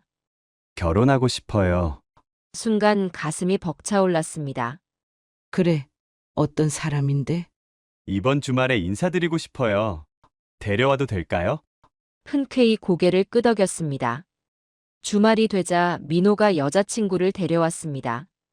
안녕하세요, 어머님. 저는 윤서연이라고 합니다. 참 귀여운 아이였습니다. 서연이는 민호보다 5살 어렸습니다. 똑똑하고 착한 아이라고 민호가 자랑하더니 정말 그랬습니다. 어머님, 민호 오빠가 어머님 이야기를 많이 해줬어요. 이렇게 뵙게 되어 정말 기뻐요. 서연이의 맑은 미소가 마음에 들었습니다. 둘의 만남을 축복해 주었습니다. 결혼 준비가 시작되었습니다. 예식장을 알아보던 중 문득 수호가 예약했던 그 예식장이 떠올랐습니다. 민호야, 혹시 그 예식장에서 하면 어떨까? 민호는 잠시 생각하더니 고개를 끄덕였습니다. 좋아요, 엄마. 예식장은 5년 전 그대로였습니다. 심지어 예약 담당자도 같은 분이었습니다. 아, 그때 그 예약금. 담당자가 우리를 기억해냈습니다. 환불도 못 받으셨는데 이번에는 저렴하게 해드릴게요. 결혼식 날이 다가왔습니다. 아침 일찍 수호의 옷장을 열었습니다. 5년 동안 고이 보관해둔 예복이 걸려 있었습니다. 민호야, 이걸 입으면 어떨까? 민호는 잠시 망설이다가 예복을 받아들었습니다. 거울 앞에 선 민호의 모습은 마치 그날의 수호를 보는 것 같았습니다. 하객들이 하나둘 도착하기 시작했습니다. 모두들 민호와 수호가 닮은 것에 대해 이야기했습니다. 그리고 이 특별한 인연에 대해 들으며 눈시울을 붉혔습니다. 결혼식이 시작되었습니다. 마치 수호가 결혼하는 것만 같았습니다. 하지만 이제는 슬프지 않았습니다. 오히려 감사했습니다. 하늘이 저에게 보내준 특별한 선물. 이제는 민호가 자신만의 새로운 가정을 꾸리게 되었습니다. 서연이는 우리 집 근처로 신혼집을 구했습니다. 어머님 가까이에 살고 싶어요. 그 말을 들으니 더욱 마음이 따뜻해졌습니다. 결혼식이 끝나고 집으로 돌아오는 길. 하늘이 유난히 맑았습니다. 마치 수호가 저 하늘에서 축복을 보내주는 것만 같았습니다. 수호를 보낸 그날부터 멈춰있던 시간은 어느새 다시 흐르기 시작했고, 이제는 그리움조차 따뜻한 추억이 되었습니다. 이것이 바로 하늘의 뜻이었을까요? 우리의 슬픔을 위로하고 아픔을 감싸 안아준 시간들. 그 시간 속에서 저는 다시 한번 엄마가 되었습니다. 이제 더 이상 밤하늘의 별을 보며 울지 않습니다. 대신 그 별들에게 감사 인사를 전합니다. 수호를 보내주어 고맙다고. 그리고 민호를 보내주어 고맙다고. 수호의 방에는 여전히 그날의 향기가 남아있지만 이제는 그 향기가 누군가를 위로합니다. 마치 오래된 편지처럼, 그리운 목소리처럼. 우리의 이야기는 계속됩니다. 아픔은 사랑이 되어 흐르고 그리움은 미소가 되어 피어납니다. 수호는 이제 편안히 쉬어도 좋습니다. 우리에겐 새로운 봄이 찾아왔으니까요. 마치 겨울이 지나면 꽃이 피어나듯 우리의 행복도 다시 피어나고 있습니다.